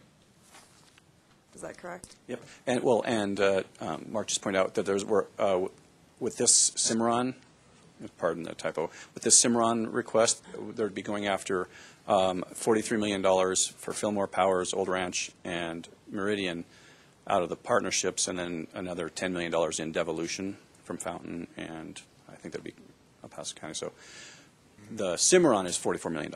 Okay. So our total overall is what, 53-ish? About that, yeah. If I add the 43 and Yep, the 10? exactly. So, and that's about 3.5, 3.4%. Okay. And I know we're getting toward a solution, and I'm probably going to put you on the spot, Tom, but do you have the rules for this particular ramp program? The rules have been evolving or developing on the fly, and I apologize for that, and it's frustrating for me as it is for all of you. And we're working through those, and I'm an advocate for everything that we've tried to push forward, and you know, there's so much influence and control you have over a situation, and then you get to a point where that's it. So now we're reacting to that. So that the rules are not still steadfast at this point, but they're getting firmed up quickly as we approach the May 1st. But does that mean our option might be taken off the table depending upon what new rule surfaces? I think Commissioner Gruen may want to weigh in there. There's a criteria that's being developed that will result in lists that go to the commission, but ultimately the commissioners will decide Right, so how this shakes out. And it's happening quickly, and it should happen quickly because this money became available, and we don't want to spend forever figuring out how it gets done.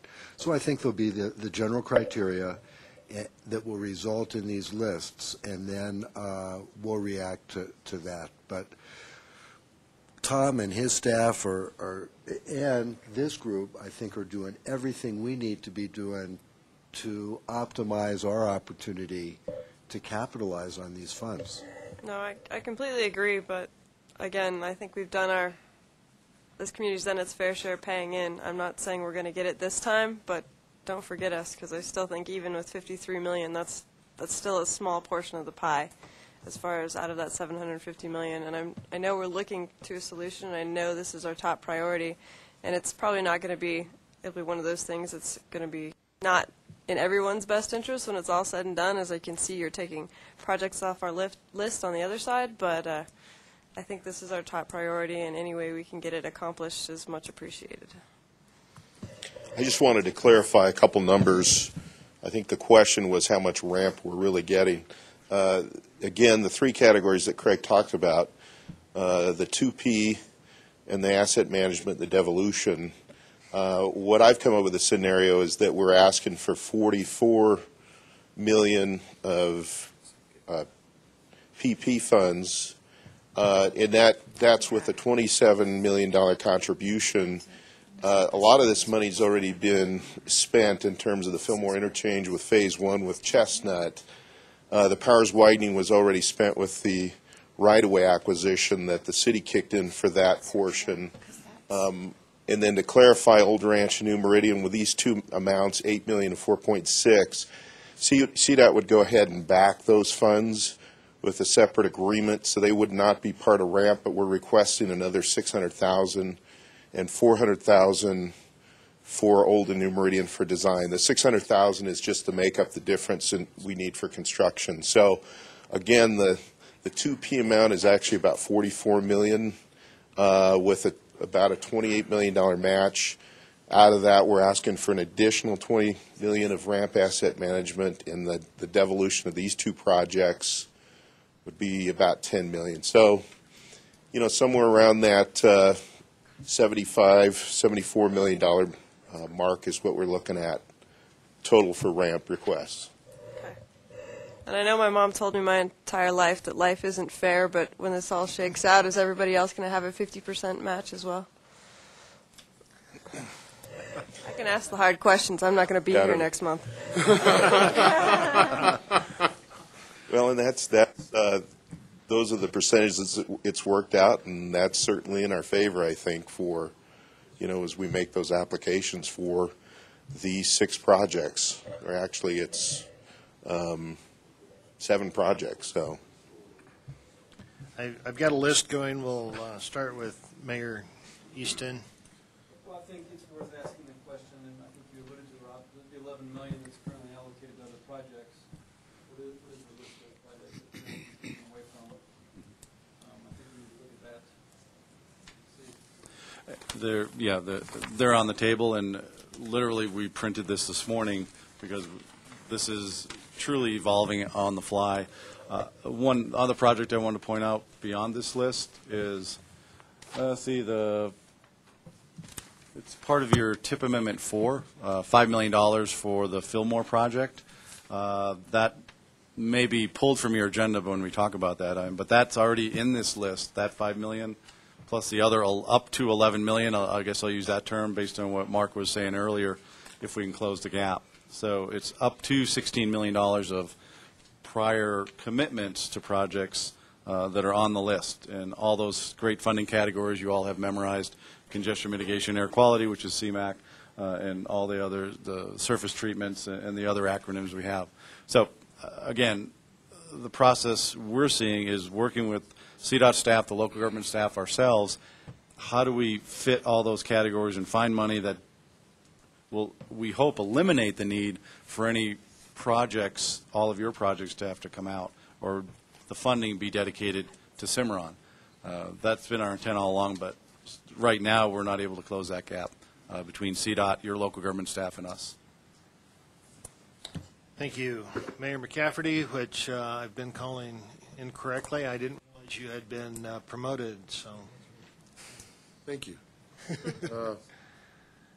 Yeah, I think Cimarron, I mean, we've had this discussion for over a year now, is from a safety point, from a design standpoint, from all of our future plans that we're looking at for Highway 24 and everything, this is a key building block to everything we're doing for not only the county, for the communities up the pass, for the city of Colorado Springs. I can get on board with this, not a problem. Thank you. Commissioner Clark? Thank you, Mr. Chairman. You know, it's a little frustrating because when you look at this particular interchange, it's an interstate. It's not necessarily a local project. Yet we know in order to get this moving along, we need to figure out how we're going to come up with some match dollars. And I find it just a little bit kind of interesting in that CDOT is not exactly in favor of RTAs statewide, because it will dilute from their ability to put something on the ballot from a statewide perspective, and yet they're asking us to use our RTA dollars to help CDOT. So it actually encourages it while they're trying to discourage it. So I think you just all need to be aware of that at some point, you know, it's going to come to pass that if our RTA dollars are continually going towards these, what are really the federal and state responsibility, then it's going to encourage other communities to do the same thing we've done, which kind of defeats the purpose of CDOT wanting to make sure that more RTAs don't necessarily get established around the state. But that being said, I really appreciate Kathleen coming up with some suggestions with regard to their pool. I'm not sure that El Paso County has that ability to do that. We'll need to take a look at it. I'd like to know a little bit about the dates that we're looking at, because we're talking about a pre-application date of May 1st, and then what is the application date, and what's the difference between a pre-application and an application? So what is the timeline? And I think we should be able to make that timeline and hold a special meeting, or however Rob feels comfortable in doing it. I definitely believe that Cimarron is our #1 priority, but when I look at that list, I'm also concerned that we're robbing Peter to pay Paul in terms of, are we just delaying some of these projects? Will these never get done? Or are these projects that can be pushed out farther into the future with some of the dollars that we have set aside? So I'd kind of like to know from CDOT what the pre-application versus the application means, and when the actual application date is going to come around, so that we can be aware of that. And then I think we need to give our staff, as many have said before me, including our transportation commissioner, to let them work this out so that we know exactly what it is we're either delaying or just eliminating from our list, because that's only fair to citizens when we've made some substantial commitments on some projects. I don't want to see just disappear off the radar screen because we wanted to take this money. Is this just a moving around of the checkbook, or are we actually going to eliminate some of these projects? So, And for the $11 million, the CMAQ Metro, that would actually, projects would have to come out of the TIP. It may not be in the initial years. You could move a project that's scheduled for 2014, take the money away from it, move it back to 2017, and then take that 2017 project and eliminate it from the TIP. But projects would have to actually be eliminated. okay, and obviously, Craig, you're from our standpoint, but what does BRS stand for? That's federal bridge dollars. It's federal bridge dollars. Federal bridge, okay, because it sometimes, when everybody uses acronyms, I don't always know what they stand for, so just a note there. So can I ask about the timeline? Yeah, to address your question, Commissioner, the deadline for the pre-application is May 1st. Correct. And after those are submitted, there's a review at the region level, goes to headquarters for review, and then by the end of the month, by the end of May, you will either hear a thumbs up or a thumbs down on the application, the pre-applications that are submitted. If you get the thumbs up, then you move forward into preparing the detailed application, and hopefully my staff can correct me if I'm wrong, but I believe the deadline for that is July 1st. Yep. Okay, I actually have so how detailed, I guess I'm going to ask you, how detailed does the May 1st application have to be complete as to where we're going to find the match? It should be The pre-app. It should be fairly specific. You need to show where the funding will come from for what you're proposing for the match. Because part of the review is a financial review, looking at the financial plan that's submitted with it. And obviously, some of these, again, are some of the projects that, CDOT has certainly an interest in as it relates to getting some of these other items done. So, I guess it seems contrary to trying to get CDOT projects done while we're taking CDOT projects off the list to do another CDOT type of project. I don't know. I wonder if there's more flexibility, because, like I said, I've heard consistently that the state is reluctant to see more like PPRTAs being formed around the state, and yet that's what you're encouraging us local communities to do in order to meet this match for the RAMP program. So are there other flexibility issues that, as you said, I feel like I'm talking sometimes to FEMA, because it's like, well, we have these guidelines. Well, we don't really have thresholds, but we have guidelines, but we can make those guidelines change a little bit along the way. So, and I don't mean, I just say that of dealing with a lot of the recovery issues. It's been a little frustrating, and it seems like it's just kind of kludgy right now to me, as my husband, the engineer, would say. Yeah, we have no intention of eliminating or crossing any of these projects off our list. They're all important projects that are listed there: the Fillmore, the Powers, the Old Ranch. they may get delayed through this effort because obviously we're going through an effort of prioritizing, and with Cimarron being at the top, but there's no intent for us to eliminate those projects from consideration. They're important projects to you, and they are to CDOT as well. And I'd just like to express our appreciation from CDOT's perspective in that you have identified and you have proposed to fund important projects in the Pikes Peak area that happen to be on our state system with your RTA dollars. That's huge. And really what that does is that helps get those projects built sooner than later. Their priorities, most of those projects are very high priorities for us as well, but they're further down the list from what we can afford to do. So not to belabor this, but Commissioner Gruen, what would you suggest in terms of trying to move this discussion forward and get some kind of motion on the table? What would you suggest we do at this particular time to make sure that we get this pre-application done, but still make sure that we get the details in it that CDOT needs in order to be successful in the overall application and not erode away at some of the other projects that are up on the screen? Well, it seems to me the list that I'm looking at that says CDOT 1 at the bottom of the page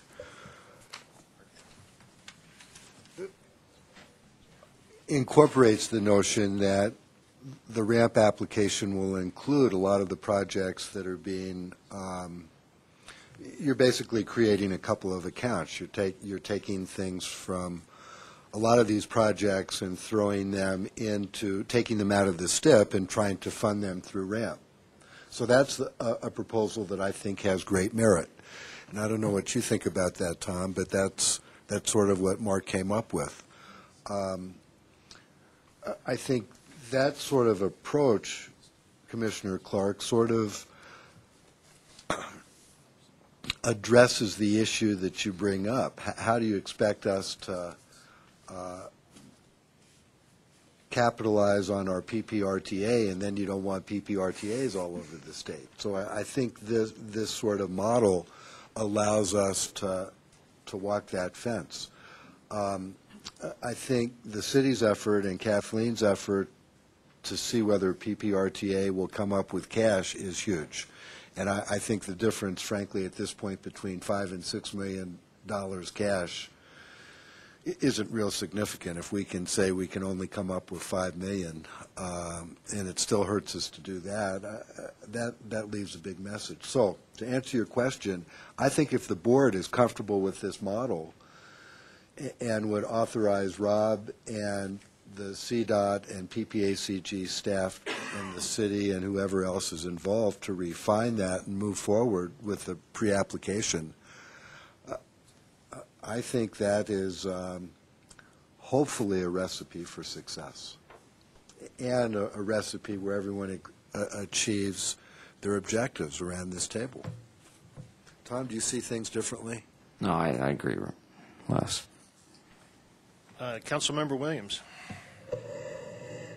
And Kathleen, I know I wasn't part of that conversation, but thank you for your recommendation of finding those dollars within PPRTA, and I'm sure we'll know more about that today. While I'm not excited about most of the items on that STIP list, I think I'm okay with them except for the $11 million in the CMAQ and the Metro, because as I go through the list, that's what really has pieces from all of the entities around this table. And Les and Tom, I know I'm putting you on the spot, but is there any way we could split that $11 million and up our ramp request by $5 million and up our ramp asset management by $5 million? Or $6 million at a 20% gets us to within that $29 million range. But that's personally the biggest heartburn that I have is taking those little projects off that list, because that means so much to those individual municipalities. We've got Monument, we've got Manitou, we've got people who are really looking for those little projects. And again, we have the big projects and we've delayed them and we'll keep delaying them. but I don't know that I feel comfortable personally taking that 11 million of CMAQ Metro, ST, and other BRS off the list. Would you feel comfortable if we split that between the ramp asset management and the ramp request? Do you think that would put us? I think we could take a stab at that. What we're showing as the dollar amount is just an estimate at this point under the ramp asset management is what the money that we think that we can be able to secure from the, and that's a big question mark from the asset management category of the program. I would be willing to, I mean, the number I've been throwing around is 25 or 30, so maybe we could bump that to 25. And I think there's still a chance. My region is also supposed to receive a sub-allocation of BR dollars or BRS dollars for fiscal year 14. I understand that's probably the last year we'll receive that. And there's a possibility that I'm getting somewhere between 3 and 4 million, so I could take a portion of that and contribute to that 11, so the 11 bumps up to 12 or 13, something like that. Yeah, again, that's the only thing I don't So personally we can feel. change some of those numbers slightly. Yeah, I think it's still going to take a little bit of a hit or a smaller hit with the CMAQ Metro other.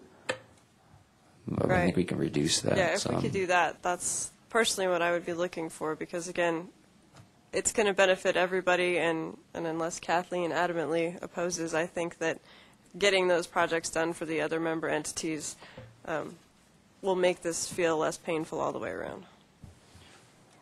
Mayor Easton? I would echo the same comments.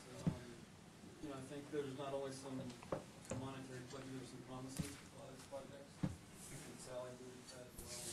If there's any way we could work to keep these projects on this list, I think it would go a long way.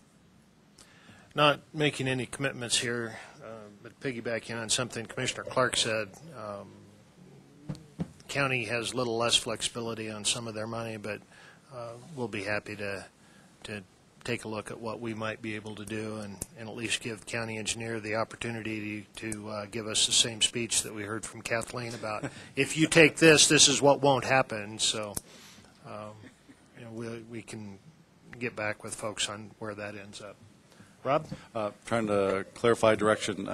So based on what I'm hearing, sounds like there'll be 7 applications under RAMP is what you see on the screen. Those are 7 projects with the flexibility of all the staffs collectively to find more money in some of these categories, whether reducing in that $11 million range or find other categories. There's something you have in your tip that gets collected is I think it's called congestion relief dollars. We usually bundle that up and allocate that. So there are other categories that we may want to look at. Again, the direction we're asking is for that flexibility to look into all these categories. The other one, and Tom's been great at trying to push the envelope, if we could ask CDOT, and Commissioner Wayne at the STAC may have this discussion, if we look into other years, here we go out through 14, 15, what if we go to fiscal year 16? Can we advance money from fiscal year 16? Because these pots of money get a little bit bigger in some of those years. So that kind of flexibility, if the commission eventually decides it's okay to advance from 2016, we may have some of these categories a little bit more money that we could apply to this ramp project. Again, because the rules are still evolving and eventually the commission will decide, we would throw that flexibility discussion on their table, but also here to say where can we come with a package to fund these 7 total ramp projects. And again, what you see on screen is, I think, pretty close, but again, we're still a little short. And what I'm hearing, the guidance is don't take these existing TIP projects and delete them without talking to the board. Thank you. I think we're getting close. Les, do you comments? Well, I have no problem personally with incorporating the sorts of notions that Councilwoman Williams brought up. Looking at this list, a couple of observations that I'm surprised I didn't see earlier. That $6 million local contribution on top of $24 million is 25%, not 20%, if my math is correct. You're correct. So it takes an engineer. So It's $30 million. It's 30 total. 24 million comes from the state, 6 million comes from local match. You add it together, it's 30 million. I That's a see. 20% match. Les, I liked your numbers. We take the first one. However that calculation works, I think to adjust it to reflect the $5 million contribution and then to just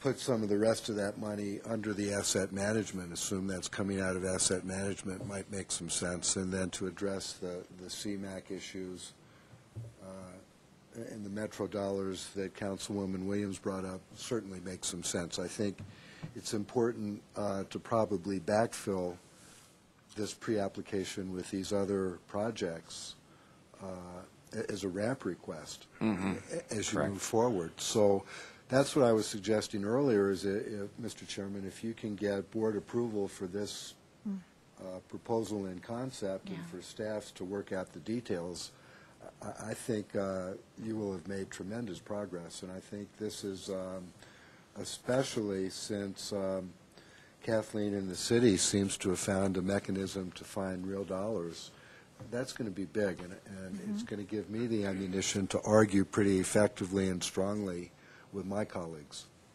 Thank you. I would like to kind of wrap this up because I think we've got direction that we've given staff. I did see a few hands, so short comments, please, Commissioner Clark. I'm actually prepared to make a motion, so which will be sort of a, as in my previous words, kludgy at best. But based on what I've heard, I would like to make a motion to conceptually move forward with this process for the pre-application, including Cimarron as our #1 priority, and allowing our PPACG staff and our relative government staff representatives, including CDOT, to refine this as it relates to providing more specifics, and then holding a special meeting, whether we can do it by email. I'm not sure if it's allowed by our rules, but if we have to call together a board meeting before May 1st to get the pre-application, and I would like to do that. And if I'm happy to listen if others want other things added into that motion, but mine is to conceptually approve this to move forward, and then I would like our staff to, because we still need to know what happens at PPRTA with Kathleen's proposal today, and so we're not quite there to make a definitive motion, but I'd like to do it conceptually to just move this forward and then hold a special meeting to meet the deadline of the pre-application. Do we have a second? That was a long, motion. And if the motion, I don't know, do I need a second before I add things to the motion? That'd be my preference, but Anybody we'll get it. Second, and I'll be very second friendly. the motion, and then For discussion purposes. I'll be very friendly to what I amendments. would like to add that is a strong encouragement to split that 11 million of CMAQ, Metro, ST, and other BRS between the ramp request and the ramp asset management, essentially based upon the notion that Kathleen will get the approval today, because as Les said, I think that actual dollars is really going to help you in really pleading our case for us. So I think I would like to add that for that to be the goal. And as far as a special meeting goes, just so you know, the three of us are done next Tuesday, and I don't know that we're going to elect a new president that day, but I don't think the president will have time to assign members to this body. So if there's a way that that special meeting, whatever it looks like, could happen between now and Tuesday, that would at least give the city a vote. And if 10 o'clock. And if not, we'll trust all of you. So do you agree that we can add that piece to do our best to really split those CMAQ dollars out? Yeah, but if they're not able to make the Tuesday deadline, I think there's enough of us here they'll that figure it have out. heard this discussion. So. Okay. And then I'll re-second. Are you okay with your own amendments? Yeah. Further comments, Mayor Snyder? I have a question. So splitting the CMAQ dollars up, what do you mean exactly by So that? there's $11 million coming out of the STIP from the CMAQ. If we take and half that, 5.5, or however you want to split it, to the ramp request, and 5.5 to asset management, then we're not taking that $11 million out of CMAQ, which keeps all the entity projects around this table funded. So we're going to just increase our requests? Yes, Okay, thank you. yes, with the notion that we'd either do 25 or 20%, depending upon how you look at it. Comments? Strive to do that. Call the roll. All those in favor say aye. Aye. Opposed? Motion carries. During the agenda review, I did not get Brandy's blessing to go beyond 11 o'clock, but she did grudgingly admit it would probably happen. So let's take a 10-minute break.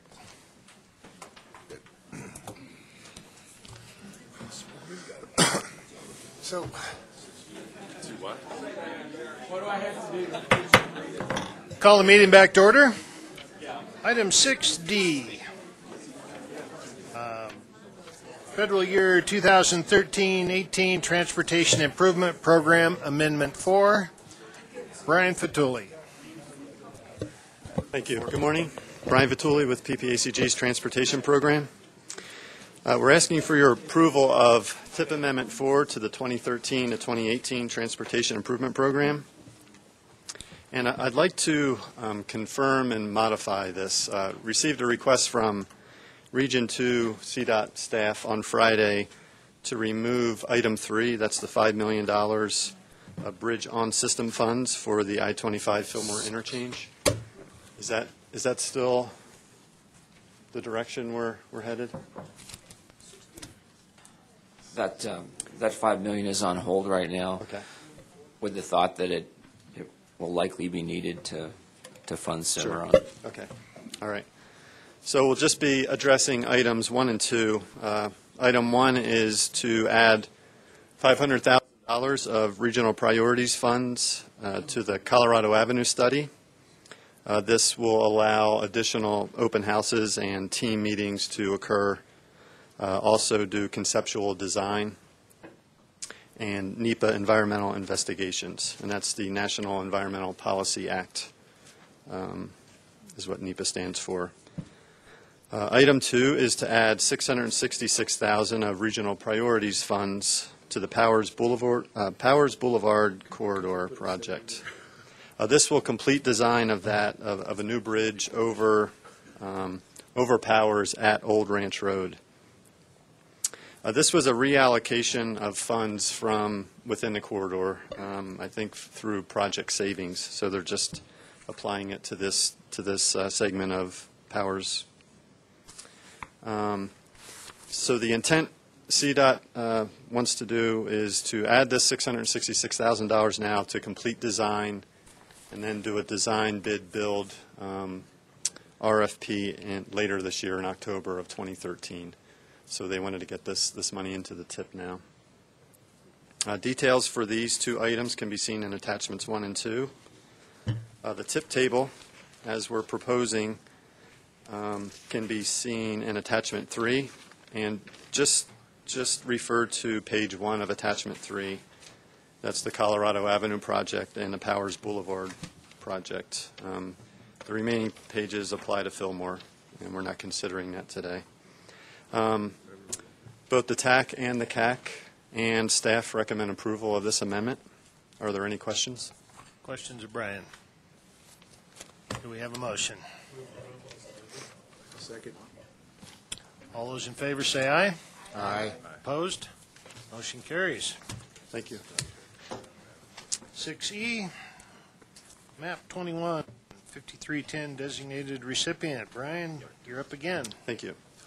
We're asking for your approval to recommend a designated recipient for the Federal Transit Administration's Section 5310 funds.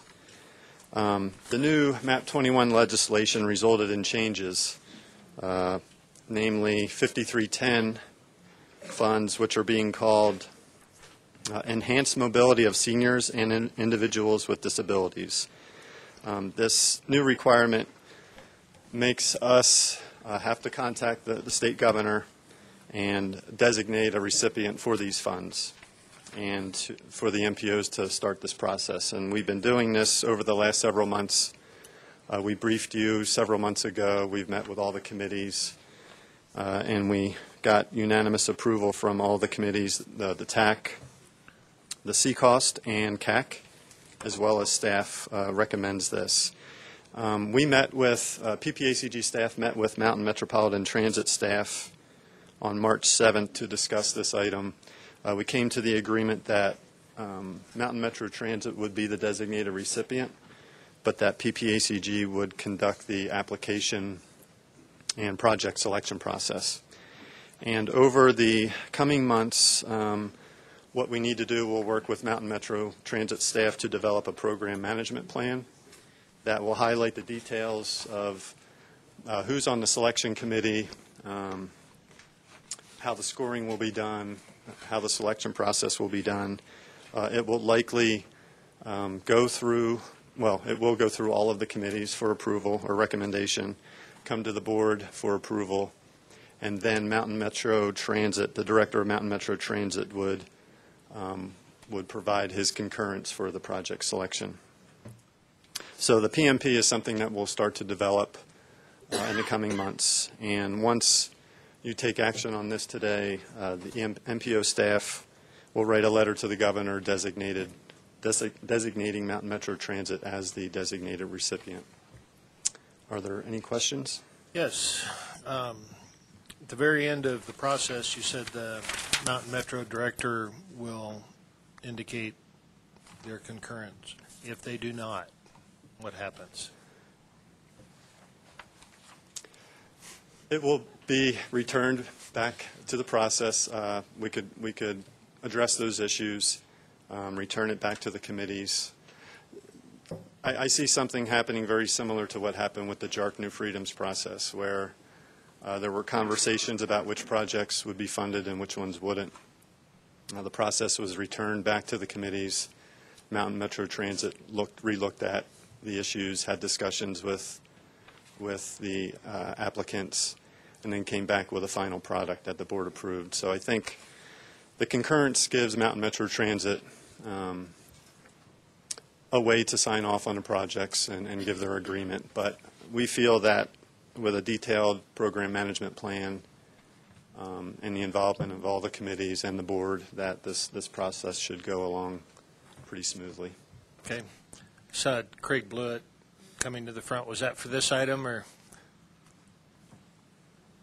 Sure, I just want to make myself available. Again, Craig Blewett, Director of Mountain Metropolitan Transit and City of Colorado Springs.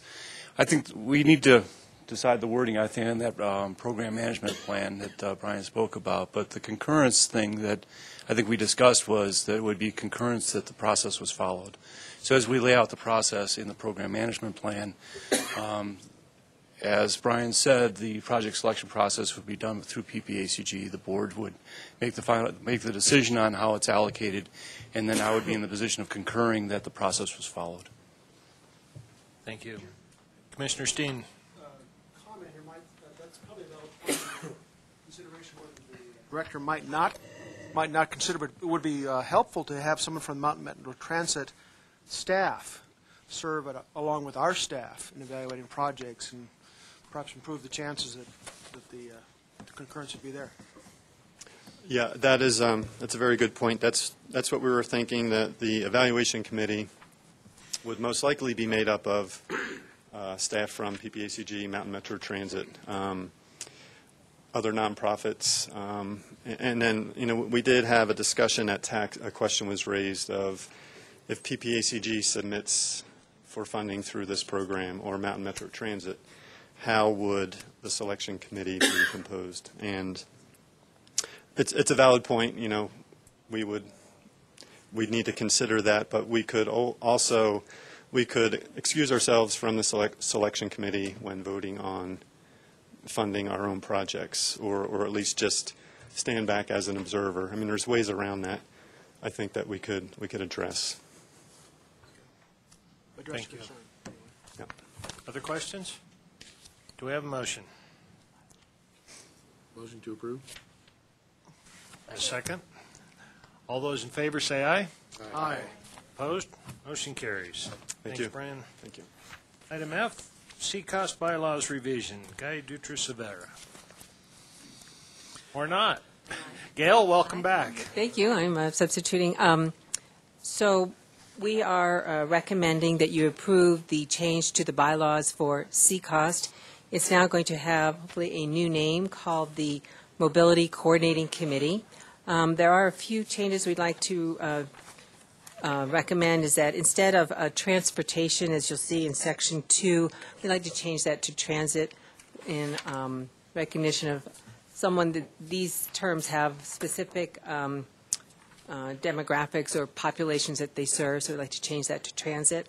As well as there's another change back in Section 7 about subcommittees. There's a strike-through. We'd like to remove the strike-through because this would be consistent with other committees from the PPACG board.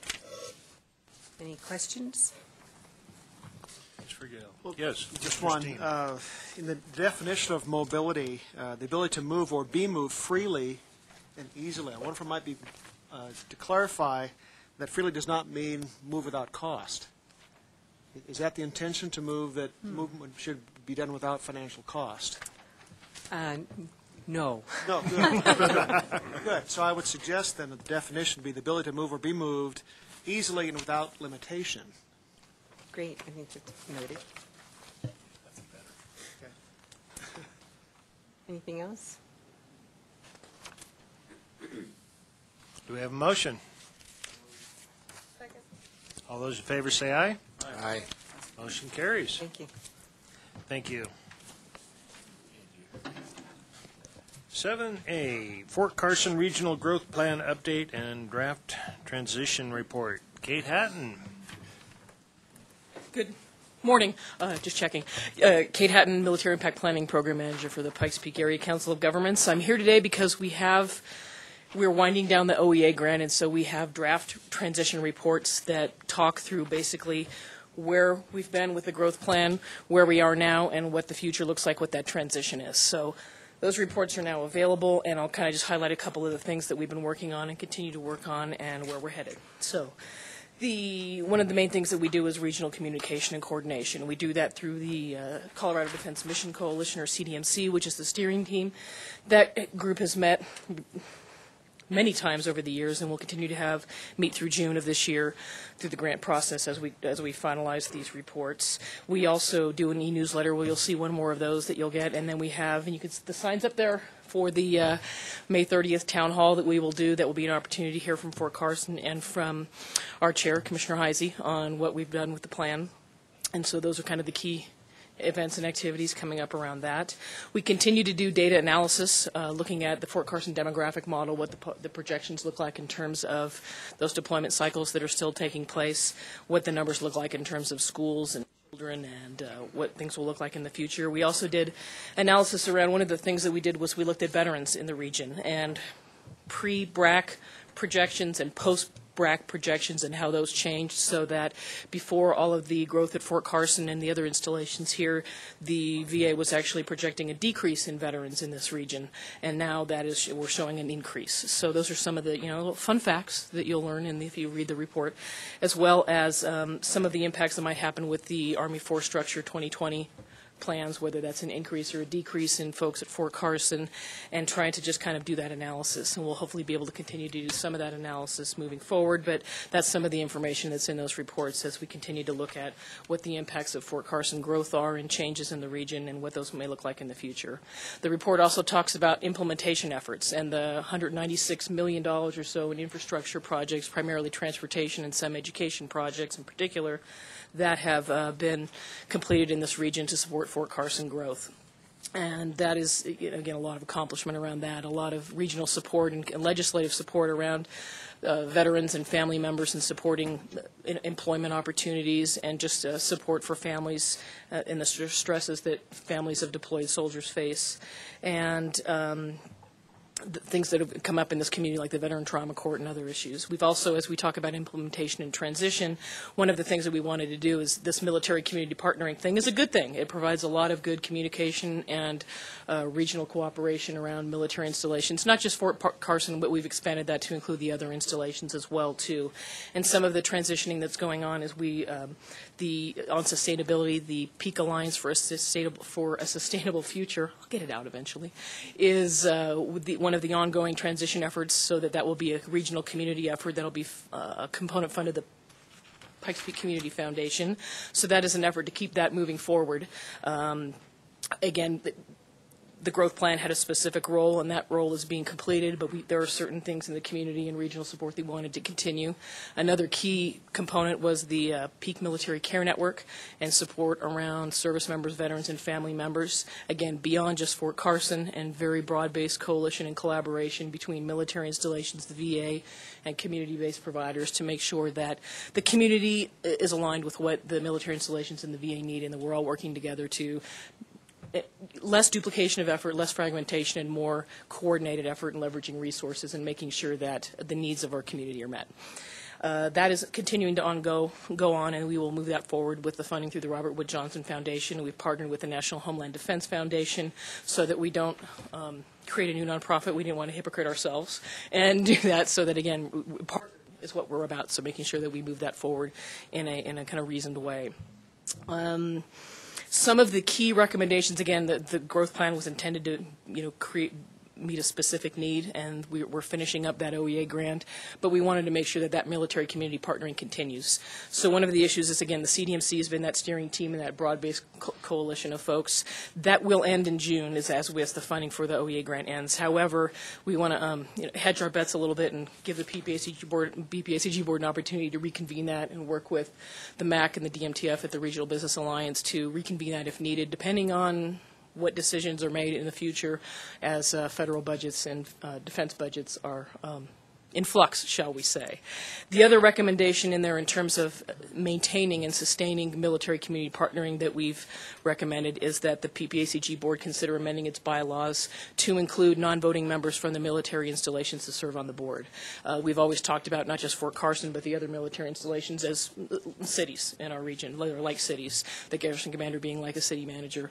And so in order to maintain that and show that this community continues to support regionalism and military community partnering, which I think will be looked at closely, very closely, as new backgrounds may or may not happen as, again, a defense restructuring takes place, that is an opportunity to keep that conversation and that military community partner going on a regional level. So those are some of the key recommendations that we're throwing out there for your input and for everybody's input. These draft reports are available on our website. You have in your packets, I believe, or at least a link to them, the recommendations table that covers all the recommendations over the course of the 6-7 years of the growth plan and where we are on those, and then some of those new recommendations highlighted, as well as just kind of where we are in some of those pieces and how we've transitioned some of this effort to other entities, again, trying to focus on a regional way that makes sense, not duplicating efforts, ending what needs to be ending, and, again, keeping the conversation and the community partnering and the collaboration moving forward. So that is the Reader's Digest version of 7 years' worth of the growth plan. Happy to answer questions. Again, we that comment we're looking through May 3rd. We're in April now, so it'd be May. May 3rd is when the comment period will end so that we can gather all those comments and information. We'll bring that back to the CDMC May 15th and then bring it back to you all, the CAP, in June, and then you all for final approval at your July meeting. So that's sort of the time frame. There'll also be some feedback through hopefully the town hall process. So again, any questions, comments? Trustee Stevens.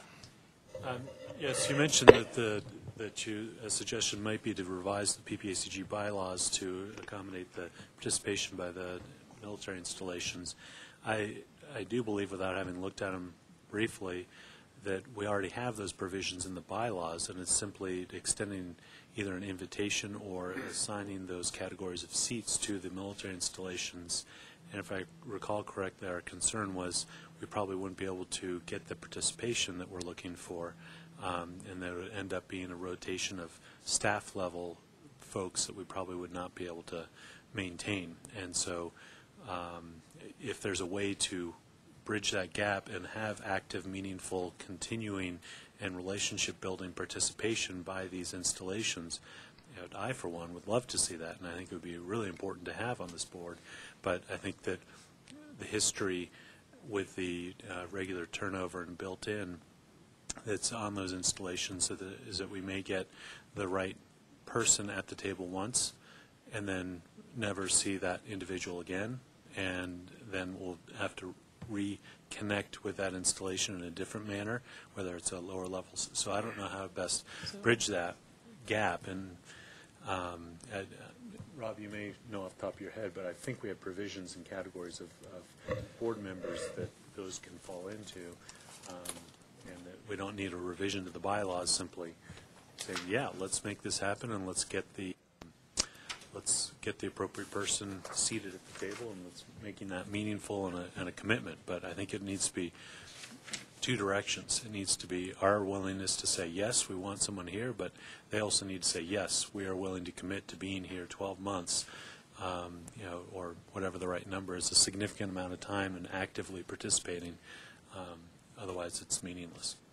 I time is ripe. Some of the initial conversations seem to be, I think, that they would be amenable and supportive of it. They do have representation on entities like the TAC, but that leadership is important in that conversation. So there is constant turnover, and that's a constant struggle, if you will. But I think having that communication and establishing this as a regional body that has that level of participation, I think, is something that the time is ripe for in terms of.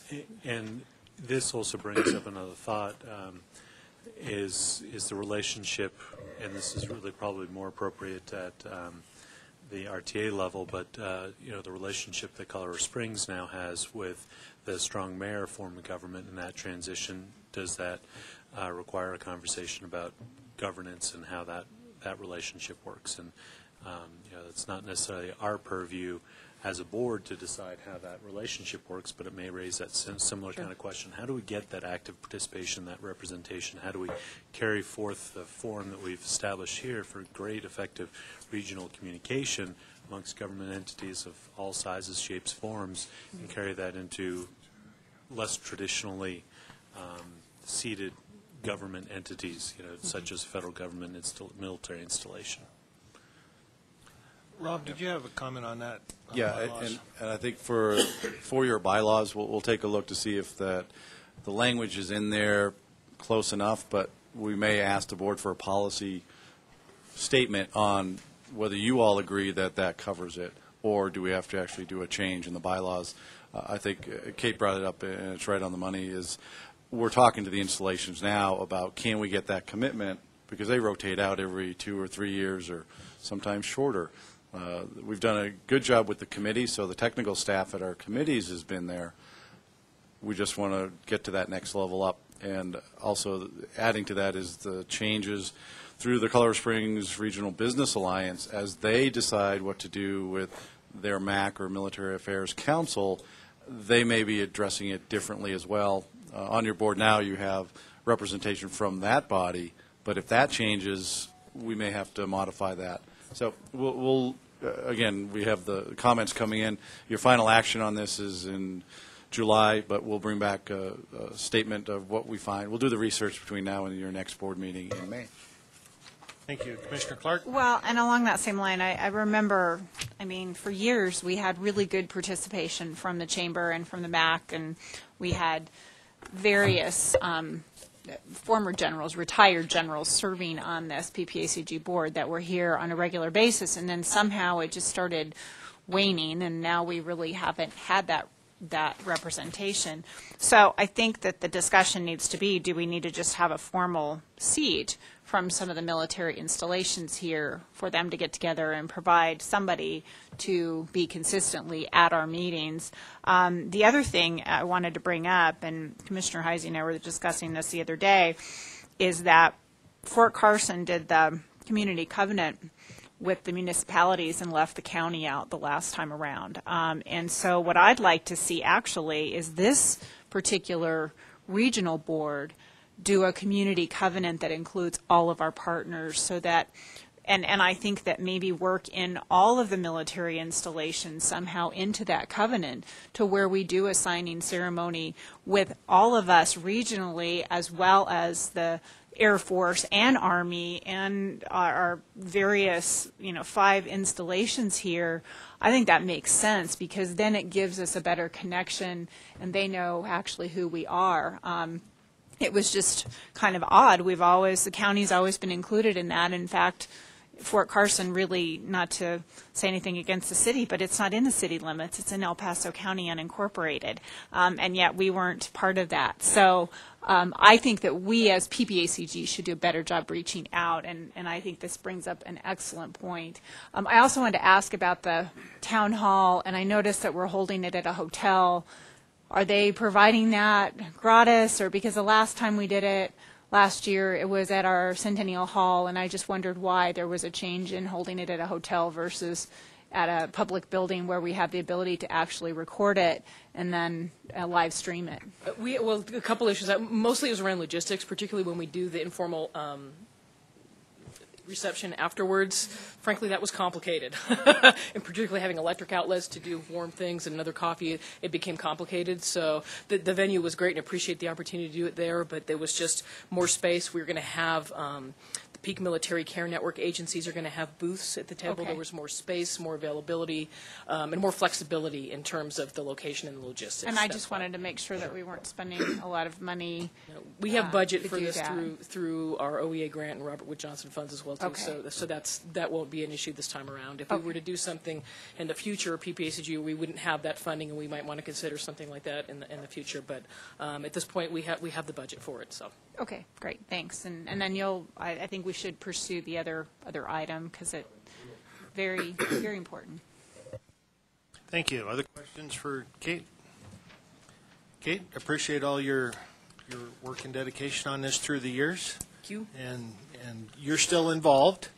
I'll still be involved. Not sure just where your check comes from after a certain point in time, but you're still employed, as near as I can tell. Yes, through the Peak Military Care Network, that still goes through with the Robert Wood Johnson funding, and so in some cases, we can see the sunset on the horizon, and we're saddling our horses, but we're not done yet, completely yet. Well, thank you very much. All right, thanks. Presentation on the Adult Resources for Care and Help Grant. And now we have Guy Dutra-Silvera. You do. Good morning. Guy Dutra-Silvera, Director of the Area Agency on Aging. I just want to take a moment to celebrate what I consider a major success on the part of PPACG, C4A, which is the Colorado Association of Area Agencies on Aging, and one of our staff members, Carrie Schillinger. Recently, Carrie wrote a grant application on behalf of C4A for over $1 million to help arch sites throughout the state of Colorado. The grant is going to help fund 10 arch sites in year 1 and 11 in year 2. Carrie wrote the grant. It was successful. I want to thank Rob and PPACG for being the fiscal agent, and just want to let you know of our success and give you an opportunity to know that you have a little bit more money that's going to be passing through your budget. Thank you. Right. Item C, Statewide Transportation Advisory Committee Agenda Discussion. Clerk and Recorder, you want to take this one? Sure. You've got the agenda in front of you, and much of the discussion is on ramp in terms of the importance. We've already had kind of our discussion there, and we'll also be talking about a potential ballot question in 2014. Many of you probably are aware the governor's TBD Colorado task forces have been involved in various looking at things, and so we'll see what's happening there. Both Lisa and Norm are going to be joining me up there, and as well as Craig and I don't know, Rob, are you?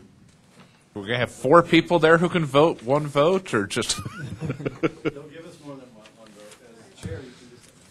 Yeah, I am chairing the meeting, but I still think it's one vote. Craig, other things you want to call attention to? Just under the state and federal legislative update, we've heard that there will be another round of Tiger applications. Not that we've been very successful, but about another $400 million nationwide. And statewide plan, we're going to, I think they're going to approach the next step of resource allocation. Right now we have a statewide total. They're going to be looking at how to divvy that up amongst the TPRs or CDOT engineering regions. They'll be looking for volunteers. Norm, Wayne, I'm sure will be there to sit on that. So other than that, and there's a statewide MPO meeting following the STAC meeting if anybody's interested in going to that. It's just the cool people from the STAC go to that one. Cool. That means you'll be there, right? Yeah. Okay. The other thing I would note on that is, it used to be that we would all complain about legislative earmarks, and now we get the executive branch that's not elected, a group of bureaucrats making decisions on where this $400 million goes, and it's a lot less transparent process actually than it used to be when at least the elected officials had some accountability to voters, and now it's the bureaucrats who are allocating extra divvies of money. And as Craig's pointed out, generally large urban areas have fared significantly better than communities our size. Thank you. Item number 8, legislative tracker. Is this a tag team again? It is a tag team. Guy and I, we're so much better together. I hope the tracker with the new format is working for all of you and is easy to read and has all the information that you need. I do want to make a special shout out to Jacqueline, who has done a phenomenal job of updating this tracker. She's all about it on a daily basis. There hasn't been a tremendous amount of news since the last board meeting, with the exception of SB 127, which is the sales tax revenue to older Coloradans cash fund. As you recall, the bill was introduced to increase that fund, which is a statutory appropriation that currently sits at $8 million, with that funding being allocated to the 16 AAAs. The bill called for that fund to be increased over the course of the next 3 years at a rate of $4 million each year. The news is that that is not going to happen, but Guy will fill you in on progress. So the good news for area agencies on aging is that we're still expecting a $4 million increase in state funds next year. The way that's going to happen, the way things appear to be playing out in the legislature, is a bit different than the original scheme under Senate Bill 127. As things currently stand, $2 million of that will be in the long bill, and then $2 million would be in Senate Bill 127. It still adds up to 4. I get that. The outcome of the implications of this are that the money that is in the general funds in the long bill will not be renewable to the AAAs automatically. The Joint Budget Committee and the legislature will be able to move that around somewhat more easily than if it had carried in the bill, and so it's a slightly less sustainable picture for the area agencies on aging in Colorado. Questions? Thank you, Guy. Item 9, member entity announcements. Anything for the common good? Mayor Easton. We have an announcement. I was just going to ask Wayne if he could, as he tracks information related to that legislation that he mentioned earlier, maybe you could email it to Rob and you could disseminate to the board. That'd be fantastic. It's an excellent idea. I emailed it to Rob when you leaned over and told me that. Shift. Has arrived. Anything else? Yes, Councilmember Williams. It's not necessarily an announcement, but I just want to thank the staff of PPACG. I know all the work you guys do behind the scenes to make these board meetings flow.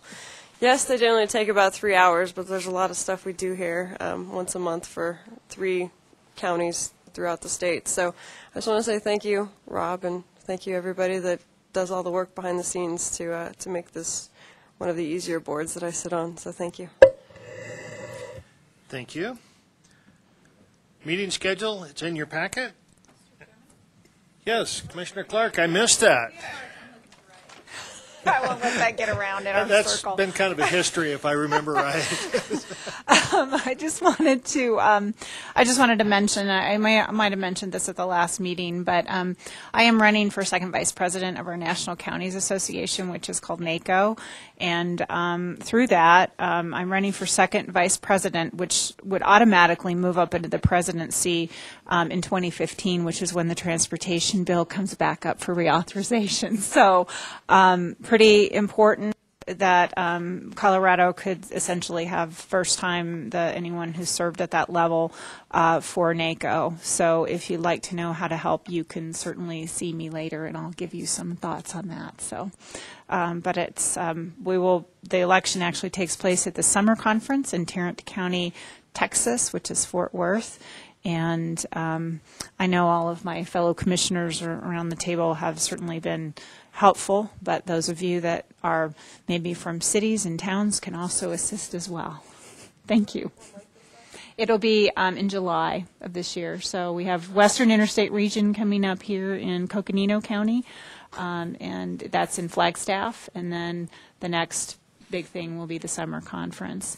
Also wanted to mention that, we were successful, certainly, of getting the EWP funding, the Emergency Watershed Protection, thanks to this board, as well as all of the regional collaborative efforts that we've been doing to pull the same direction to be able to provide dollars. It's going to be a little challenging. We're supposed to spend the money by December 7th. Not only just get them going, but actually spend the money and trying to meet all of the federal regulations and guidelines at the same time making the deadline. So we may need to ask for a waiver of some kind depending on how those projects move forward. But we're also doing some town meetings. We have Manitou the 15th and the 24th at 6:30 p.m. at Manitou Springs City Hall on flood mitigation and concerns for our region, as well as the city actually has a meeting tomorrow night at Glen Eyrie at 6 p.m. So we're going to continue to do outreach as it relates to our community and the concerns regarding flooding. So thanks to all of your help, and we're not done yet. So, Trustee Stevens. On that note, that reminds me, thank you for coming up to the UPass area and presenting on Monday night. And unfortunately, the tremendous blizzard of last night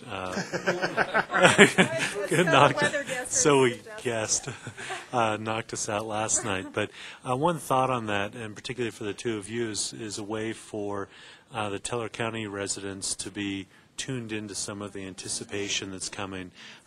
Whether it's you guys coming up there or somehow, because there's really important information that the UPass area is getting dialed into in preparation. I think some of the important messages that I was communicating out is, yes, we may be breathing a little sigh of relief that the fire is out, but we're up for the next decade potentially facing some potentially really dire circumstances, and how are we all getting ready for that? Is kind of the question. And CDOT's done. I just wanted to say thank you. I know Doug's here, Tom's here, and other CDOT folks that they've just passed on to your people and to your boss that we really appreciate, certainly, and Les isn't here right now, but the funding that I know is going towards the flood mitigation, and we're trying to get the updates as well as it relates to our community as to what CDOT's doing up the pass, and I think that would be in relation to what's happening in Teller County. Obviously, if we lose Highway 24, that's going to have a little bit of an impact on Teller. So, and that's chokehold. So whatever we can do to plug you all in, you're welcome to come to our regional recovery groups, meetings. That's not regional recovery as it relates to detox or substance abuse, just to let you know. Although if I brought a bottle of wine, the meetings might go a little faster or slower. I'm not sure. So we'll make sure if you want me to add you to our email list, we'll just let you know so you can get plugged in. I think that's a great idea. Thank you. Anyone else? Well, this reference has been made to the blizzard. I just want people to know that, as indicated in this graphic, which shows one of those shopping cart returns blown over that we will rebuild.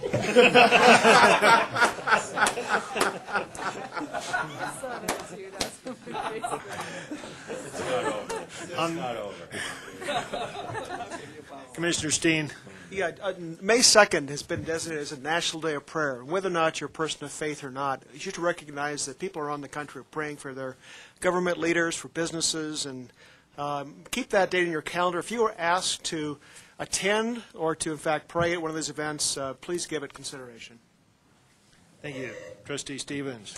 And on the thought of rebuilding, just wanted to give a brief update. The town of Green Mountain Falls just last night had one of our public hearings on rebuilding the town hall and has some preliminary plans. And so hopefully within the next 12 months or so, we should see actual activity. And it's been just past a year since we lost our town hall, and it's moving forward, but just wanted to provide a quick update. Thank you. Anyone else? With that, we are adjourned. Hey, Tyler. Oh.